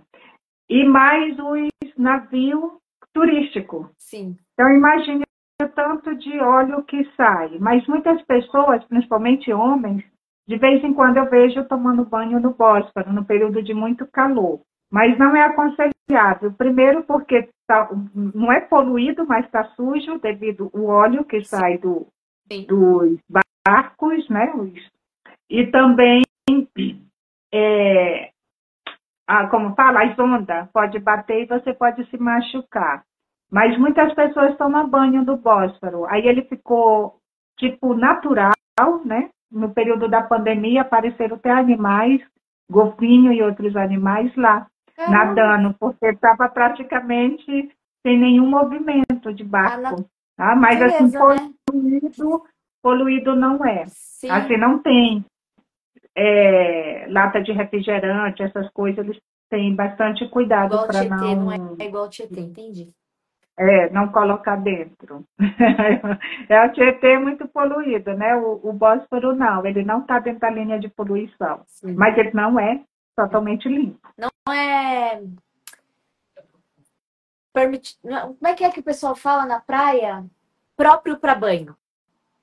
Não é próprio para banho, mas muitos moradores, principalmente homens, né, tomam banho lá. A gente vê direto nadando. Eu tenho um amigo que ele nada direto no Bósforo. E ele posta na internet. Ele mais um grupo de outros homens, porque eles podem usar o calção e entrar na água, né? No caso, eu chegar de biquíni, entrar lá, não posso. As mulheres têm essa questão. Se for na praia também, se for na praia de mulheres turcas, elas vão estar usando o burquini. Então, quando eu vou numa praia Ah, também, eu praia prefiro numa não é praia misturada? internacional. Não, essas praias que são separadas, tem as praias separadas turcas.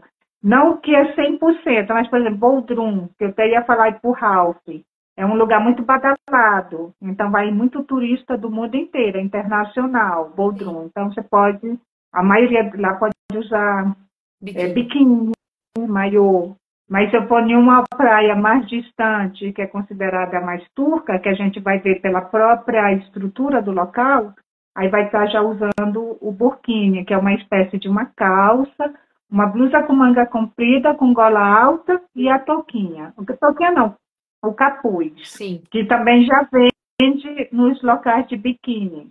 A pessoa pode comprar o biquíni moderno ou o biquíni da cultura, né? Sim. Então, só uma vez só que eu cheguei numa praia turca, mas alguns verões eu gosto de ir para Messi. E Messi é um lugar não é tão turístico internacional, ele é um turismo nacional. Então, as praias de lá geralmente estão mais nacionais, então não estão geralmente de biquíni.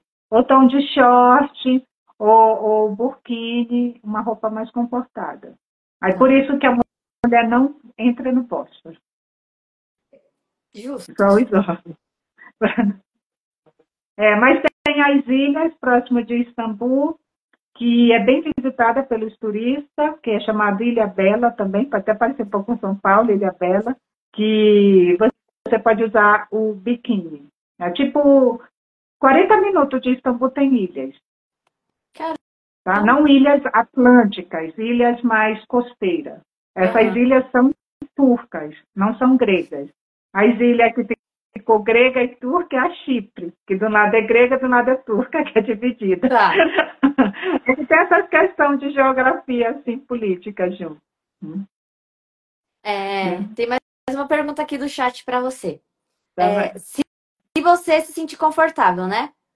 Estão pedindo para você falar um pouco sobre a sua experiência e se você sofreu algum preconceito, tipo uma xenofobia, e te elogiando, né? Você é uma mulher elegante. Foi difícil a adaptação de uma brasileira na Turquia?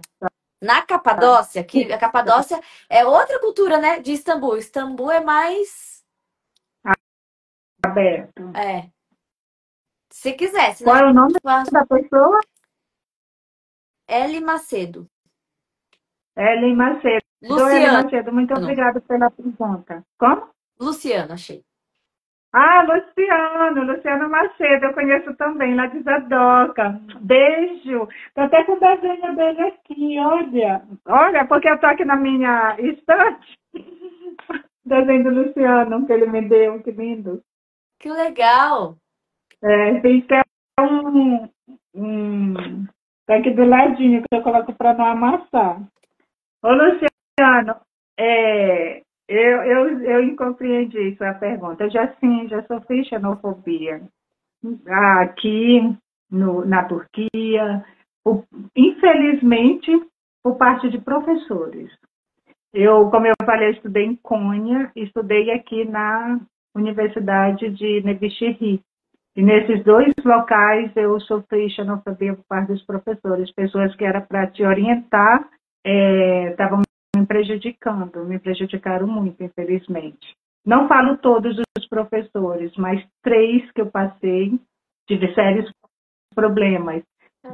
Um deles aqui na Capadócia, de eu ir na reitoria e fazer o comunicado oficial. Tá? Foi muito sério. Tá? E o que me prejudicou foi justamente o que ele falou, o meu estilo. Não foi minha competência, não foi eu ser brasileira, foi o fato da minha personalidade, do meu estilo de vestir, meu estilo de conversar, fez com que a outra pessoa se sentisse, acho que, ameaçada, que eu posso falar assim, sabe? Não estou querendo me engrandecer, sabe? Sim. Mas foi muito sério, eu tive de entrar com requerimento na reitoria falando sobre a questão da professora.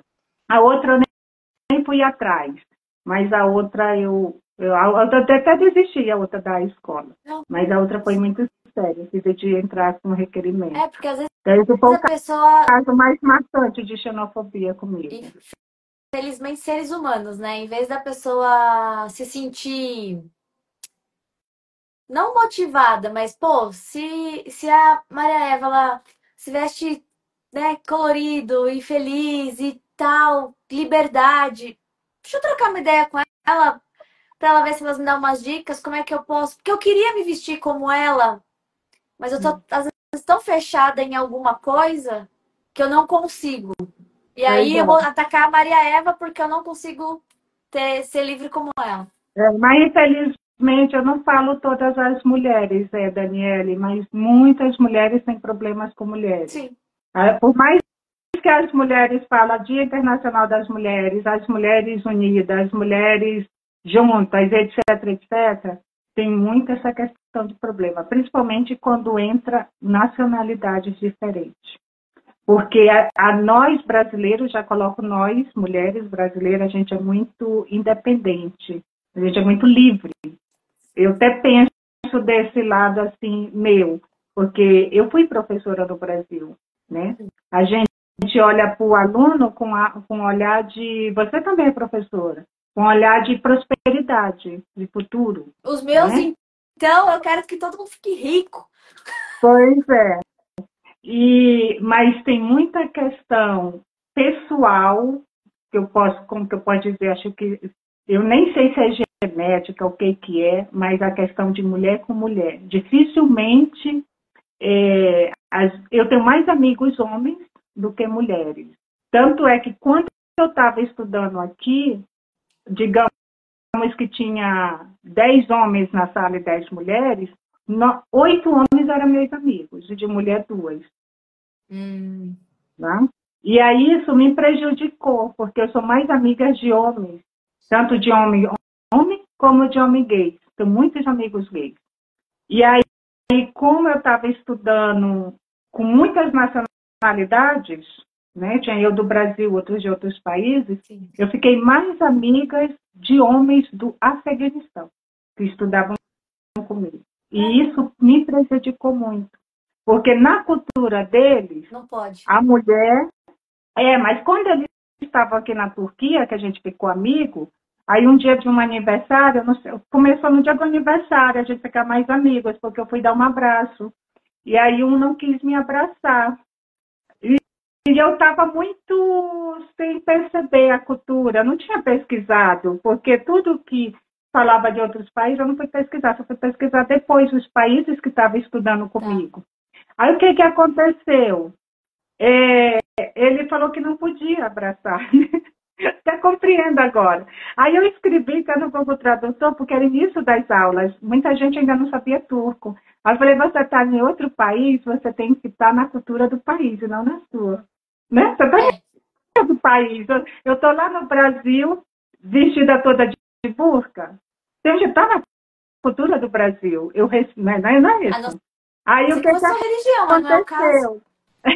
Com o passar do tempo, a gente foi ficando amigo.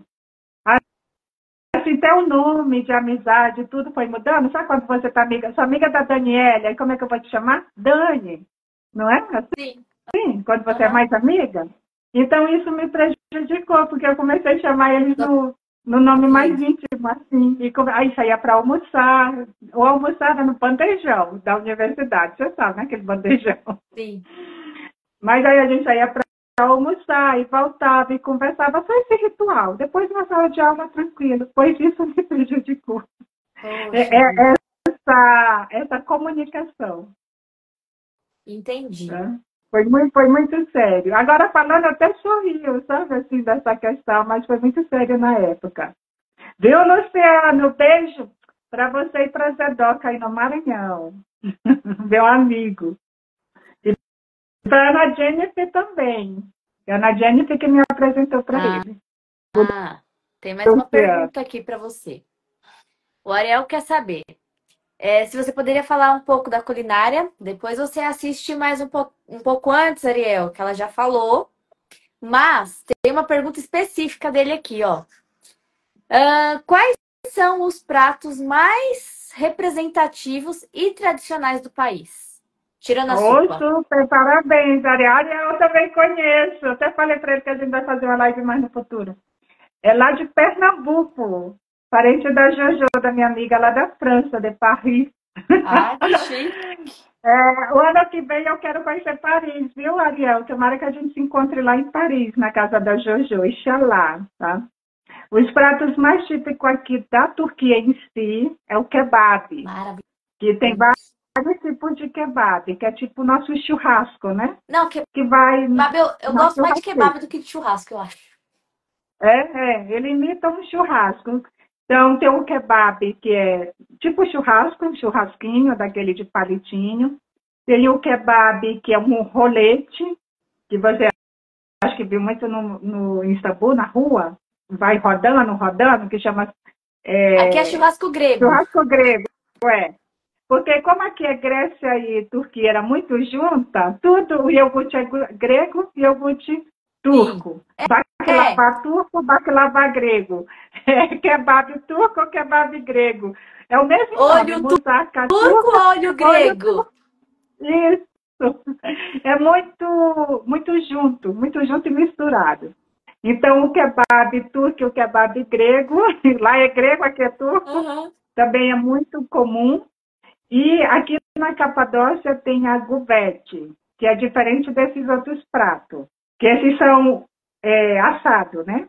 A gubete é cozida, é carne de cordeiro cozida dentro de uma cerâmica. Uma carne como se fosse o nosso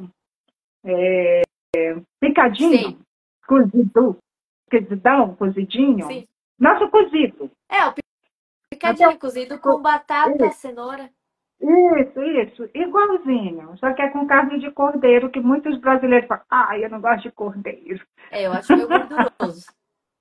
É uma delícia. O Ariel, que é daí de Pernambuco, gosta, porque a gente adora um bode, principalmente a Maria Isabel de bode, adoramos, que aí chama bode, né? Aqui chama cordeiro. Que é da mesma família, o bode, a ovelha, o cordeiro, o cabrito, e vai Sim. seguindo. Tá? Mas aqui chama cordeiro, que é o cuzum, o famoso cuzum. Então, esse prato é muito típico, prato salgado. E o prato doce é o baklava. Então, a massa folheada, várias camadas, eles colocam com gordura, uma manteiga, e vai fazendo, como se fosse uma massa de pastel bem fininha, uma camada e a camada de manteiga. Aham. Pistacho, porque aqui tem muito pistacho, porque a região da Mesopotâmia é rica nessa plantação, então quase tudo é de pistacho. Aqui E aí também, eles nem vão fazendo tem essa plantação, mas camada. tá super É uma famoso. delícia. Coloca para assar. Quando assa, eles tiram, faz uma calda de açúcar quente e joga em cima. E aí eles chupa, tá? Esse se chama baklava, que é um doce típico. Aí é servido com sorvete de leite de cabra, também é muito bom. Bem tranquilo esse sorvete, galera. Bem tranquilo. Sorvete de leite de cabra, ele é cortado, ele não é tão liguento, ele é de cortar. E por cima mais pistache. Esse é o doce típico da Turquia, se chama baklava. Esse E o aí. outro doce típico que eu gosto muito é kunefé. É tipo uma farinha de trigo, como se fosse um macarrão ninho, bem fininho. Aham. E aí eles colocam num prato de metal esse macarrão, que eu vou chamar assim, queijo, de Sim. novo macarrão, queijo, esse macarrãozinho, bem molinho. Tipo um ninho, né? Aquele macarrão ninho. Sei. Coloca para assar, devagarzinho, devagarzinho. Depois vira e assa. Depois joga uma calda de açúcar quente por cima, tipo baklava. Aí joga um creme de leite e mais pistache. Aí a gente come. Ele é quente com gelado. O baklava é todo gelado. Esse é quente com gelado. Esse eu adoro. Se chama kunefé. É um doce árabe, não é só turco. Em todos os países de língua árabe come também. Hum, Ah, é uma delícia. Fora o sorvete que você comeu aqui também. cultura bem forte, Né? tá vendo? Tomara que eu tenha respondido, Ariel. Beijo para você e para Pernambuco. E, e mais uma perguntinha aqui para Mary Ann. É. Você voltou do Brasil recentemente, né? E qual que foi a principal diferença que você sentiu sem ser a inflação? Quem é a pergunta de quem é? A pergunta é minha. Oh, obrigada, Daniele. Ó, o que eu senti de positivo do Brasil, que está muito tecnológico. Parabéns para o Brasil. Né? Tanta tecnologia que eu acho que eu não consegui acompanhar. Primeiro, porque eu não tenho conta no Brasil. Então, para pegar um Uber foi muito complicado. Porque eu entrava no Uber e não aceita cartão e nem aceita dinheiro, tem que ser pelo aplicativo. Aí eu até abaixei o aplicativo, mas eu não tinha como pagar, porque eu não tinha conta no Brasil. Então, quando está uma coisa muito evolutiva numa área, eu não estava acompanhada, porque eu não tenho conta mais no Brasil. Porque eu saí para não ficar pagando imposto, você que é da, da área financeira Sim. sabe que o que não vale a pena pagar imposto é melhor não ter. Né? Então, todas as contas que eu tinha no Brasil, porque eu fui funcionária do governo, fui professora, né, do governo e também trabalhei como estilista. Então, a gente tem que ter uma conta no BRB, que eu trabalhava em Brasília, no Distrito Federal, que é o Banco dos Servidores Públicos. Aham. E aí eu trabalhava de estilista em outra empresa, a conta em outro banco. Aí eu fui trabalhar num cursinho pré-vestibular da Católica, se eu não me engano, da Universidade Católica. Aí A PUC. era o Itaú. Ah. Não, da Universidade Católica de Brasília, a mesma, né? E aí eu sei que em cada escola que eu ia trabalhar tinha que ter uma conta. Resumindo, acho que eu tinha 5 ou 6 contas. E aí eu vim do Brasil, fiquei aqui 9 meses na Turquia, e a minha irmã ficou, tipo, movimentando essas contas. Mas quando eu cheguei, tinha muito coisas para eu pagar. Aí eu falei, não está compensando. Então eu vou pagar e vou cancelar, Sim. né? A conta. Aí foi o que eu fiz, foi isso. Mas depois que eu cheguei no Brasil e vi que eu precisava de uma conta, tive muito sofrimento em pegar um Uber, em fazer pagamento, porque eu também tivemos muito problema em fazer câmbio. Em Brasília é muito difícil fazer um câmbio. Em São Paulo, no Paraguai, que também fui para o Paraguai, é mais fácil fazer um câmbio. Você só chega, entrega, por exemplo, $50, ele faz o câmbio e acabou. Em Brasília, Se não. a gente. Pede CPF de eleitor, conta de banco, comprovante de residência. Eu falei, gente, mas eu não moro aqui. Carteira de identidade, CPF. Se a gente tivesse se conhecido antes, eu tinha facilitado isso aí pra você. Porque não precisava ter encerrado as contas. Pois é. Dava para Aí ter agora, quando conta eu gratuita, dava para fazer câmbio e dava para pegar o Uber sem transtorno. Pois é, então a gente sofreu muito para pagar algumas coisas, porque não estavam. Quando eu fui pagar não sei o que eu fui pagar, não tinha troco. Aí eles fazem o Pix. Eu falei, moça, eu não tenho conta. Ele, não precisa ser daqui, não, você pode ir de outro lugar. Eu falei, eu não tenho conta. Então, aí o que me salvou foi minha prima, que muitas coisas que eu resolvi, ela que resolvia para mim, nesse caso financeiro, na Aham. Inzedoca, e o que a gente podia pagar com dinheiro, pagava. Porque até lá em Foz do Iguaçu, a gente levou o cartão, mas você sabe que o cartão tem os impostos, né? Então, lá em Foz do Iguaçu, por exemplo, para entrar no Parque Nacional de Foz do Iguaçu, é tudo máquina. Há 10 anos atrás, quando eu fui lá, tinha o guichê, a pessoa se entregava o dinheiro, te entregava o troco. Até parece que eu estou falando de outro mundo, né? E aí era Na época dos tudo maias. isso. Então eu falei, nossa, aí eu estava com cartão de crédito, aí pagou, mas depois tem os impostos, essas coisas internacionais, que fica muito difícil para a gente. Então, a primeira coisa que eu achei, de parabéns para o Brasil, mas fiquei um pouco prejudicada, é a questão tecnológica, está muito. Pra gente é bom, pra A Maria foi ruim, entendi. coisa foi muito bom, parabéns para o Brasil. A outra questão também bem importante, a limpeza do Brasil, tá? O Brasil está bem limpo, não está como no passado, as Onde você pessoas foi? jogando lixo no meio da Aham. rua, né? Essas coisas. Não, porque como eu sou do Maranhão, infelizmente lá tinha muito problema de sujeira. Mas nos Lençóis Maranhenses estava limpíssimo, eu não encontrei um saco plástico no Já chão. fui. Lindo demais. Pois é, lá nos Lençóis Maranhenses não tinha um saco plástico no chão. Fui também para lugar que não é turístico, só da comunidade, que é o Rio. Fui até com o Léo Tilde, a colega minha lá de Zedoca, e o marido dela, eu esqueci agora o nome, nossa, desculpa. Paulo e Léo Tilde. Um lugar chamado Turiaçu, ou Araguanã, na língua tupi-guarani, também limpíssimo, o rio. Tanto é que minha foto do meu WhatsApp está eu lá na canoa no rio, Ah, de tão lindo, tão maravilhoso. Já fica quem vai para Belém do Pará. Então, eu aqui achei alguns eu vou lugares que eu mostrar a sua visitei muito foto do lindo. WhatsApp. Isso, muito obrigada. Pois esse lugar limpíssimo, não tinha um saco plástico, nada no chão, Aham. limpíssimo. Eu não entrei na água, porque o rio, a gente fica um pouco temeroso, né? Até o próprio dono da canoa, que estava aí, que era o pescador, que eu tenho outra foto com ele particular, falou, não entra, que é perigoso. Você tem aqueles redemoinhos e pode puxar. Teve Mas um assim, estava acidente com um ator num redemoinho assim. isso. Então, como estava muito cheio, período de muita chuva, Sim, ele não aconselhou a gente tomar banho no rio. tá. A Jojo, que você estava falando, mandou boa noite, querida Eva. Jojo, amiga, bonsoir. Não, bonsoir não, boa nuit. Como valeu-vous?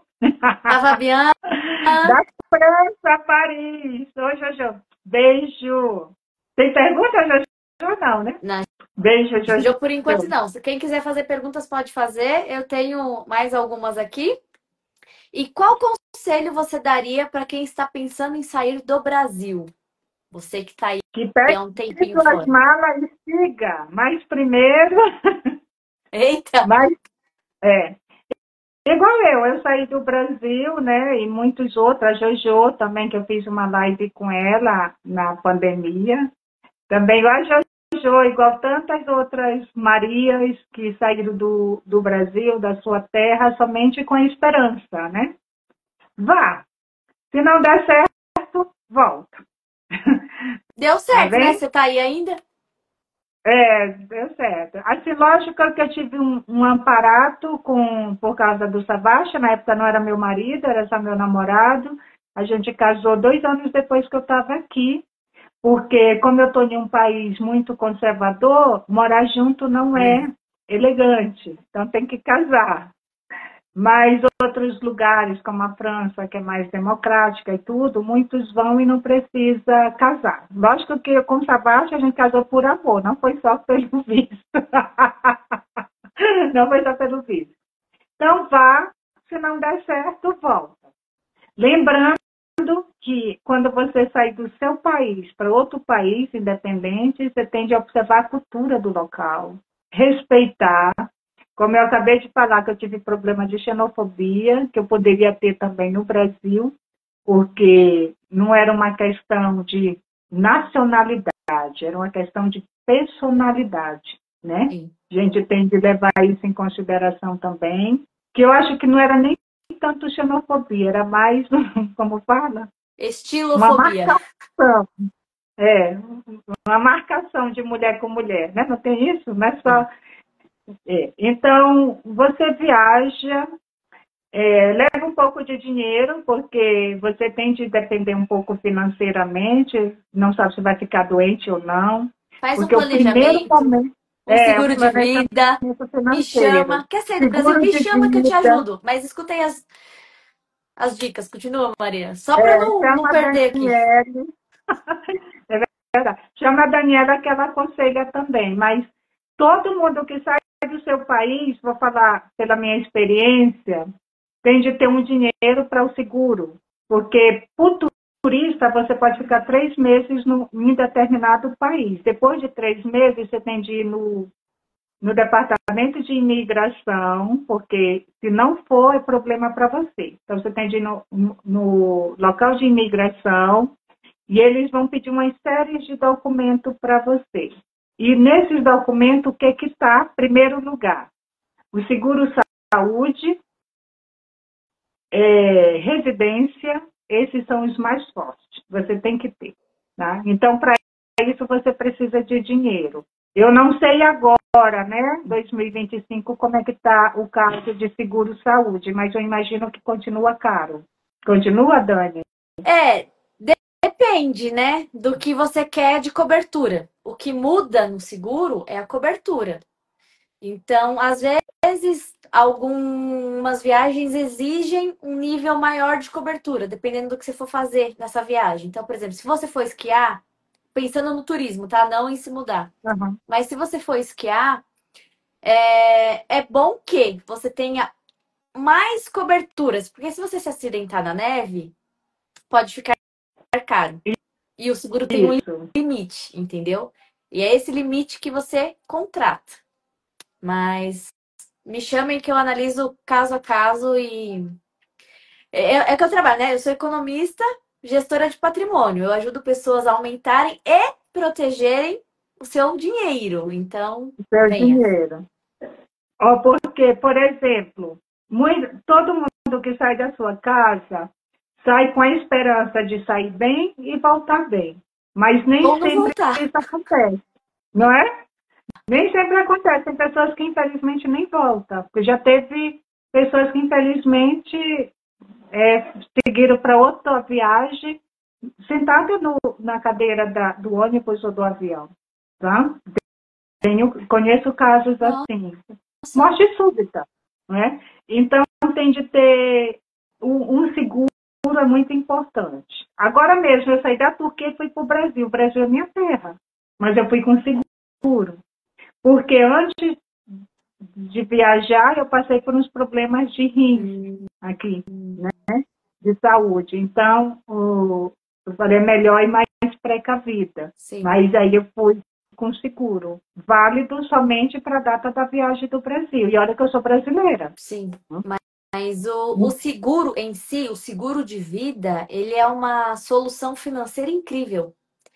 Porque muita gente tem a sensação que o seguro de vida serve só para quando a pessoa morre e um translado, tipo, trazer o seu corpo de outro país, ou alguma coisa nesse sentido, para pagar um inventário, para pagar as custas, o caixão. Mas não. O seguro de vida, ele tem muitas coberturas, como doenças graves. Então, você pode estar coberto por um Parkinson, um Alzheimer, cegueira, tem invalidez por acidente ou invalidez por doença, cirurgia. Então, o seguro, ele devia. É que assim, culturalmente a gente não tem, Não mas tenha. todo mundo deveria ter. Eu tenho seguro de vida, agora eu entendo, né? E mesmo estudando educação financeira há um tempo, foi me apresentado eu falei assim, gente, como que a pessoa está pensando na reserva financeira? E se acontece alguma coisa nesse meio tempo? Seguro de Tem de vida. tem de se precaver. Tem que ter Tem seguro de de se vida. precaver. Então, aí você fala assim, Então, o seguro é bem importante. Não só o seguro de vida, mas também o seguro da sua própria casa. Por incêndio, por questão de água. Aqui mesmo, vou abrir um parênteses, uma questão assim bem doméstica que aconteceu. Depois que a gente chegou de viagem, que vai fazer um mês, né? Tem 22 dias que a gente chegou aqui do Brasil. A questão de aquecimento da casa não foi desligado, mas foi abaixado, porque sim, quando a gente saiu, não podia desligar completamente os aquecedores. aham, Quando a gente chegou, tem de aumentar, né? A potência. velocidade? É Potência. velocidade? Isso, né? Potência, muito obrigada. Aí, sei que resumindo, um dia ficamos sem tomar banho, porque não tinha aquecimento. E aqui frio, neve, muito frio. Aí o técnico veio e arrumou e foi embora. No outro dia amanheceu a parede toda molhada. A nossa negócio de madeira de MDF que tinha lá fazendo Hum, suporte, estufou. Aí veio, como é que a pessoa, o técnico, vem para arrumar e prejudica a gente, ainda dá esse prejuízo? Sabe, assim, sim. lógico que foi uma questão que a gente até chama mais banal, mas se tivesse vazado mais água, tinha destruído a cozinha. Putz, Um erro, sabe? Aí tá sim. lá, agora precisa pintar, precisa arrumar lá a parte. Que é uma Nossa. de uma questão que eu não. Eu acho que trocou uma peça, até falo para tudo que eu vou fazer, quase tudo, assim, que precisa de uma mão de obra mais especializada, eu penso comigo. Eu quero que faça primeiro pela manhã. Não quero que faça depois de 6 horas da tarde, porque a pessoa está cansada, Ah, estressada, passou por alguns ah, problemas. Como ele veio aqui já quase 6 horas da tarde, eu imagino que ele já tinha passado por muitos problemas e não resolveu o meu problema, só aumentou. Então, se eu vou no dentista, eu prefiro ir na parte de manhã, porque eu sei que está menos estressado. Se eu vou resolver alguma coisa no cartório, eu preciso ir na parte da manhã, porque eu sei que de manhã vai tanta gente, mas a pessoa está menos estressada, até na hora do almoço. Depois é uma sonolenta, estressada, alguém falou mal, alguma coisa aconteceu. Então, eu sempre prefiro, na minha mente, fazer tudo pela manhã, porque a pessoa está menos cansada, tá? Assim, Adorei essa estratégia. psicologicamente. E aí, isso foi experiência própria de vida. Tem mais alguma pergunta? Jojo, bem-vinda. Muito obrigado. Não. Muito Só esse parênteses obrigado. mesmo que a gente, o brasileiro em si, né? Faz seguro do carro, mas não faz seguro de si. E não tem nada E, mais valioso do que a sua vida. E você pode protegê-la. Então, me chame para a gente cotar o seu seguro de vida e proteger o seu maior patrimônio, que é você, a sua saúde. muito Maria, bem. muito obrigada pela sua disponibilidade, né? Estamos no tempo do Ramadã na Turquia. Estamos conversando no intervalo das orações. Tem mais alguma coisa que você gostaria de compartilhar com as pessoas que estão assistindo? Ah, tá. Como você falou de Ramadã, o Ramadã começou, se eu não me engano, dia primeiro. Eu cheguei aqui dia 1º de março, foi dia 1º de março começou o Ramadã. Tanto é que lá no aeroporto colocaram uma música bem suave, até compartilhei. Bem-vindo Ramadã, as pessoas que estavam chegando. Aham. Porque nem comer assim, a gente não come em respeito quem não está comendo. Então, para quem não sabe o que é o Ramadã, acontece todo ano, nesse ano, por coincidência, junto com a Quaresma no Brasil, né, está o Ramadã. É um feriado islâmico que todo ano é 15 dias antes, 10 dias antes, aliás, 10 dias. Então, esse ano foi dia 1º, o ano que vem vai ser dia 15 do mês antecessor. Aham. As pessoas ficam sem comer do amanhecer do dia até o anoitecer do dia. Então, enquanto tem luz, tem sol, não se pode comer e nem beber. Então, agora há pouco, né, agora como já é 10 horas, que horas é aí agora? Que eu não estou conseguindo visualizar. Que hora é agora no Brasil? 4 ou Agora 3 vai e 40? dar 5 horas da tarde. Nossa, então a nossa live rendeu, hein? Então, aqui vai dar 11 horas da noite. A hora da oração aqui foi 7 horas da noite, a hora da comida, Aham.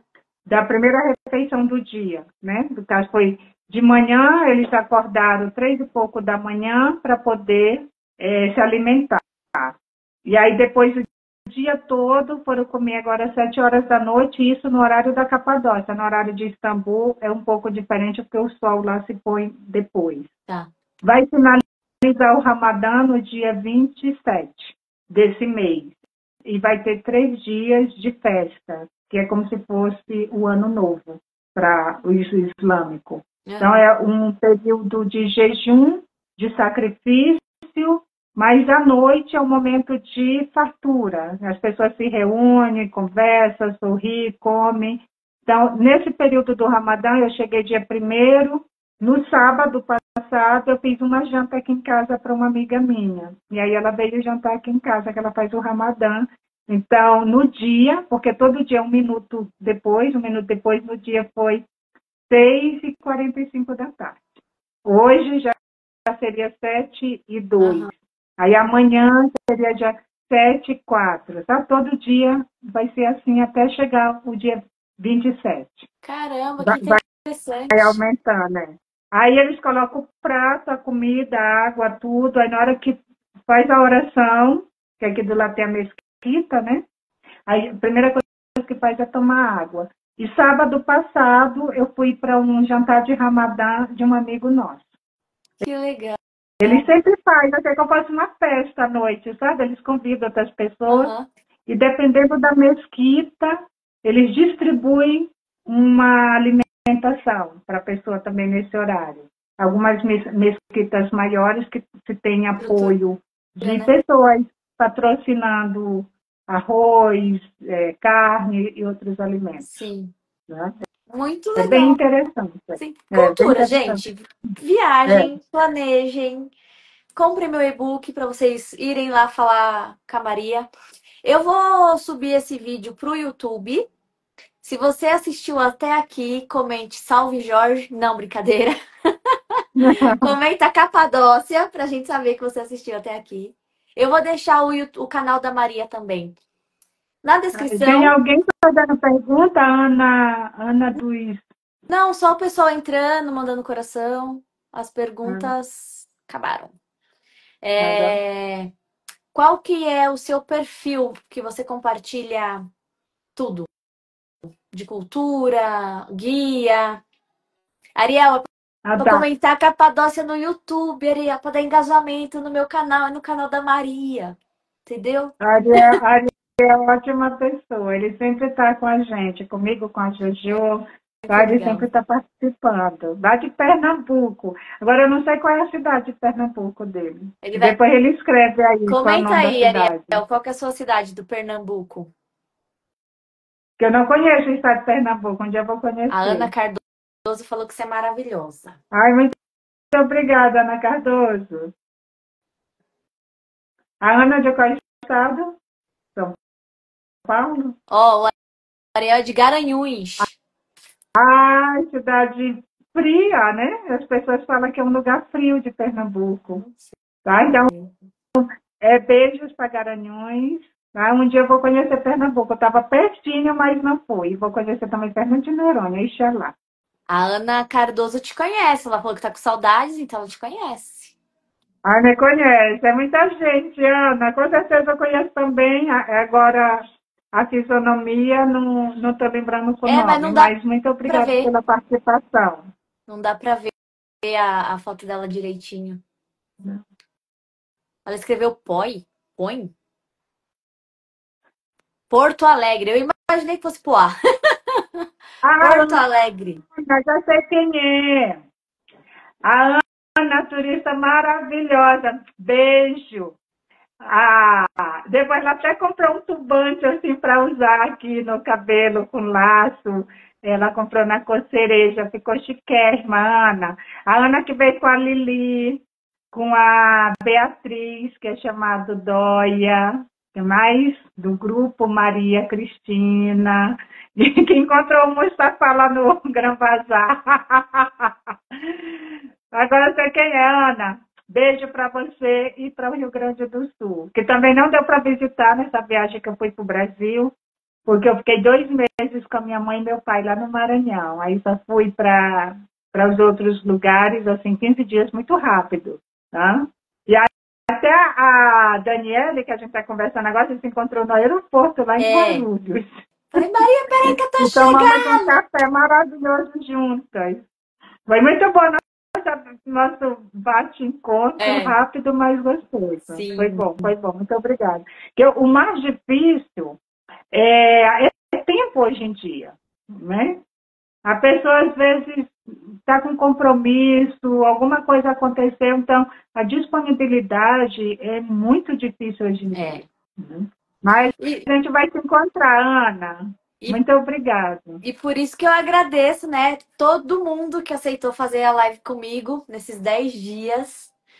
Fechando o mês da mulher, né? Pra gente ter uma troca, pra gente incentivar e despertar, né? Outras mulheres a conhecerem outros lugares, não ficar só de bate e volta pra praia mais próxima, pelo amor de Deus.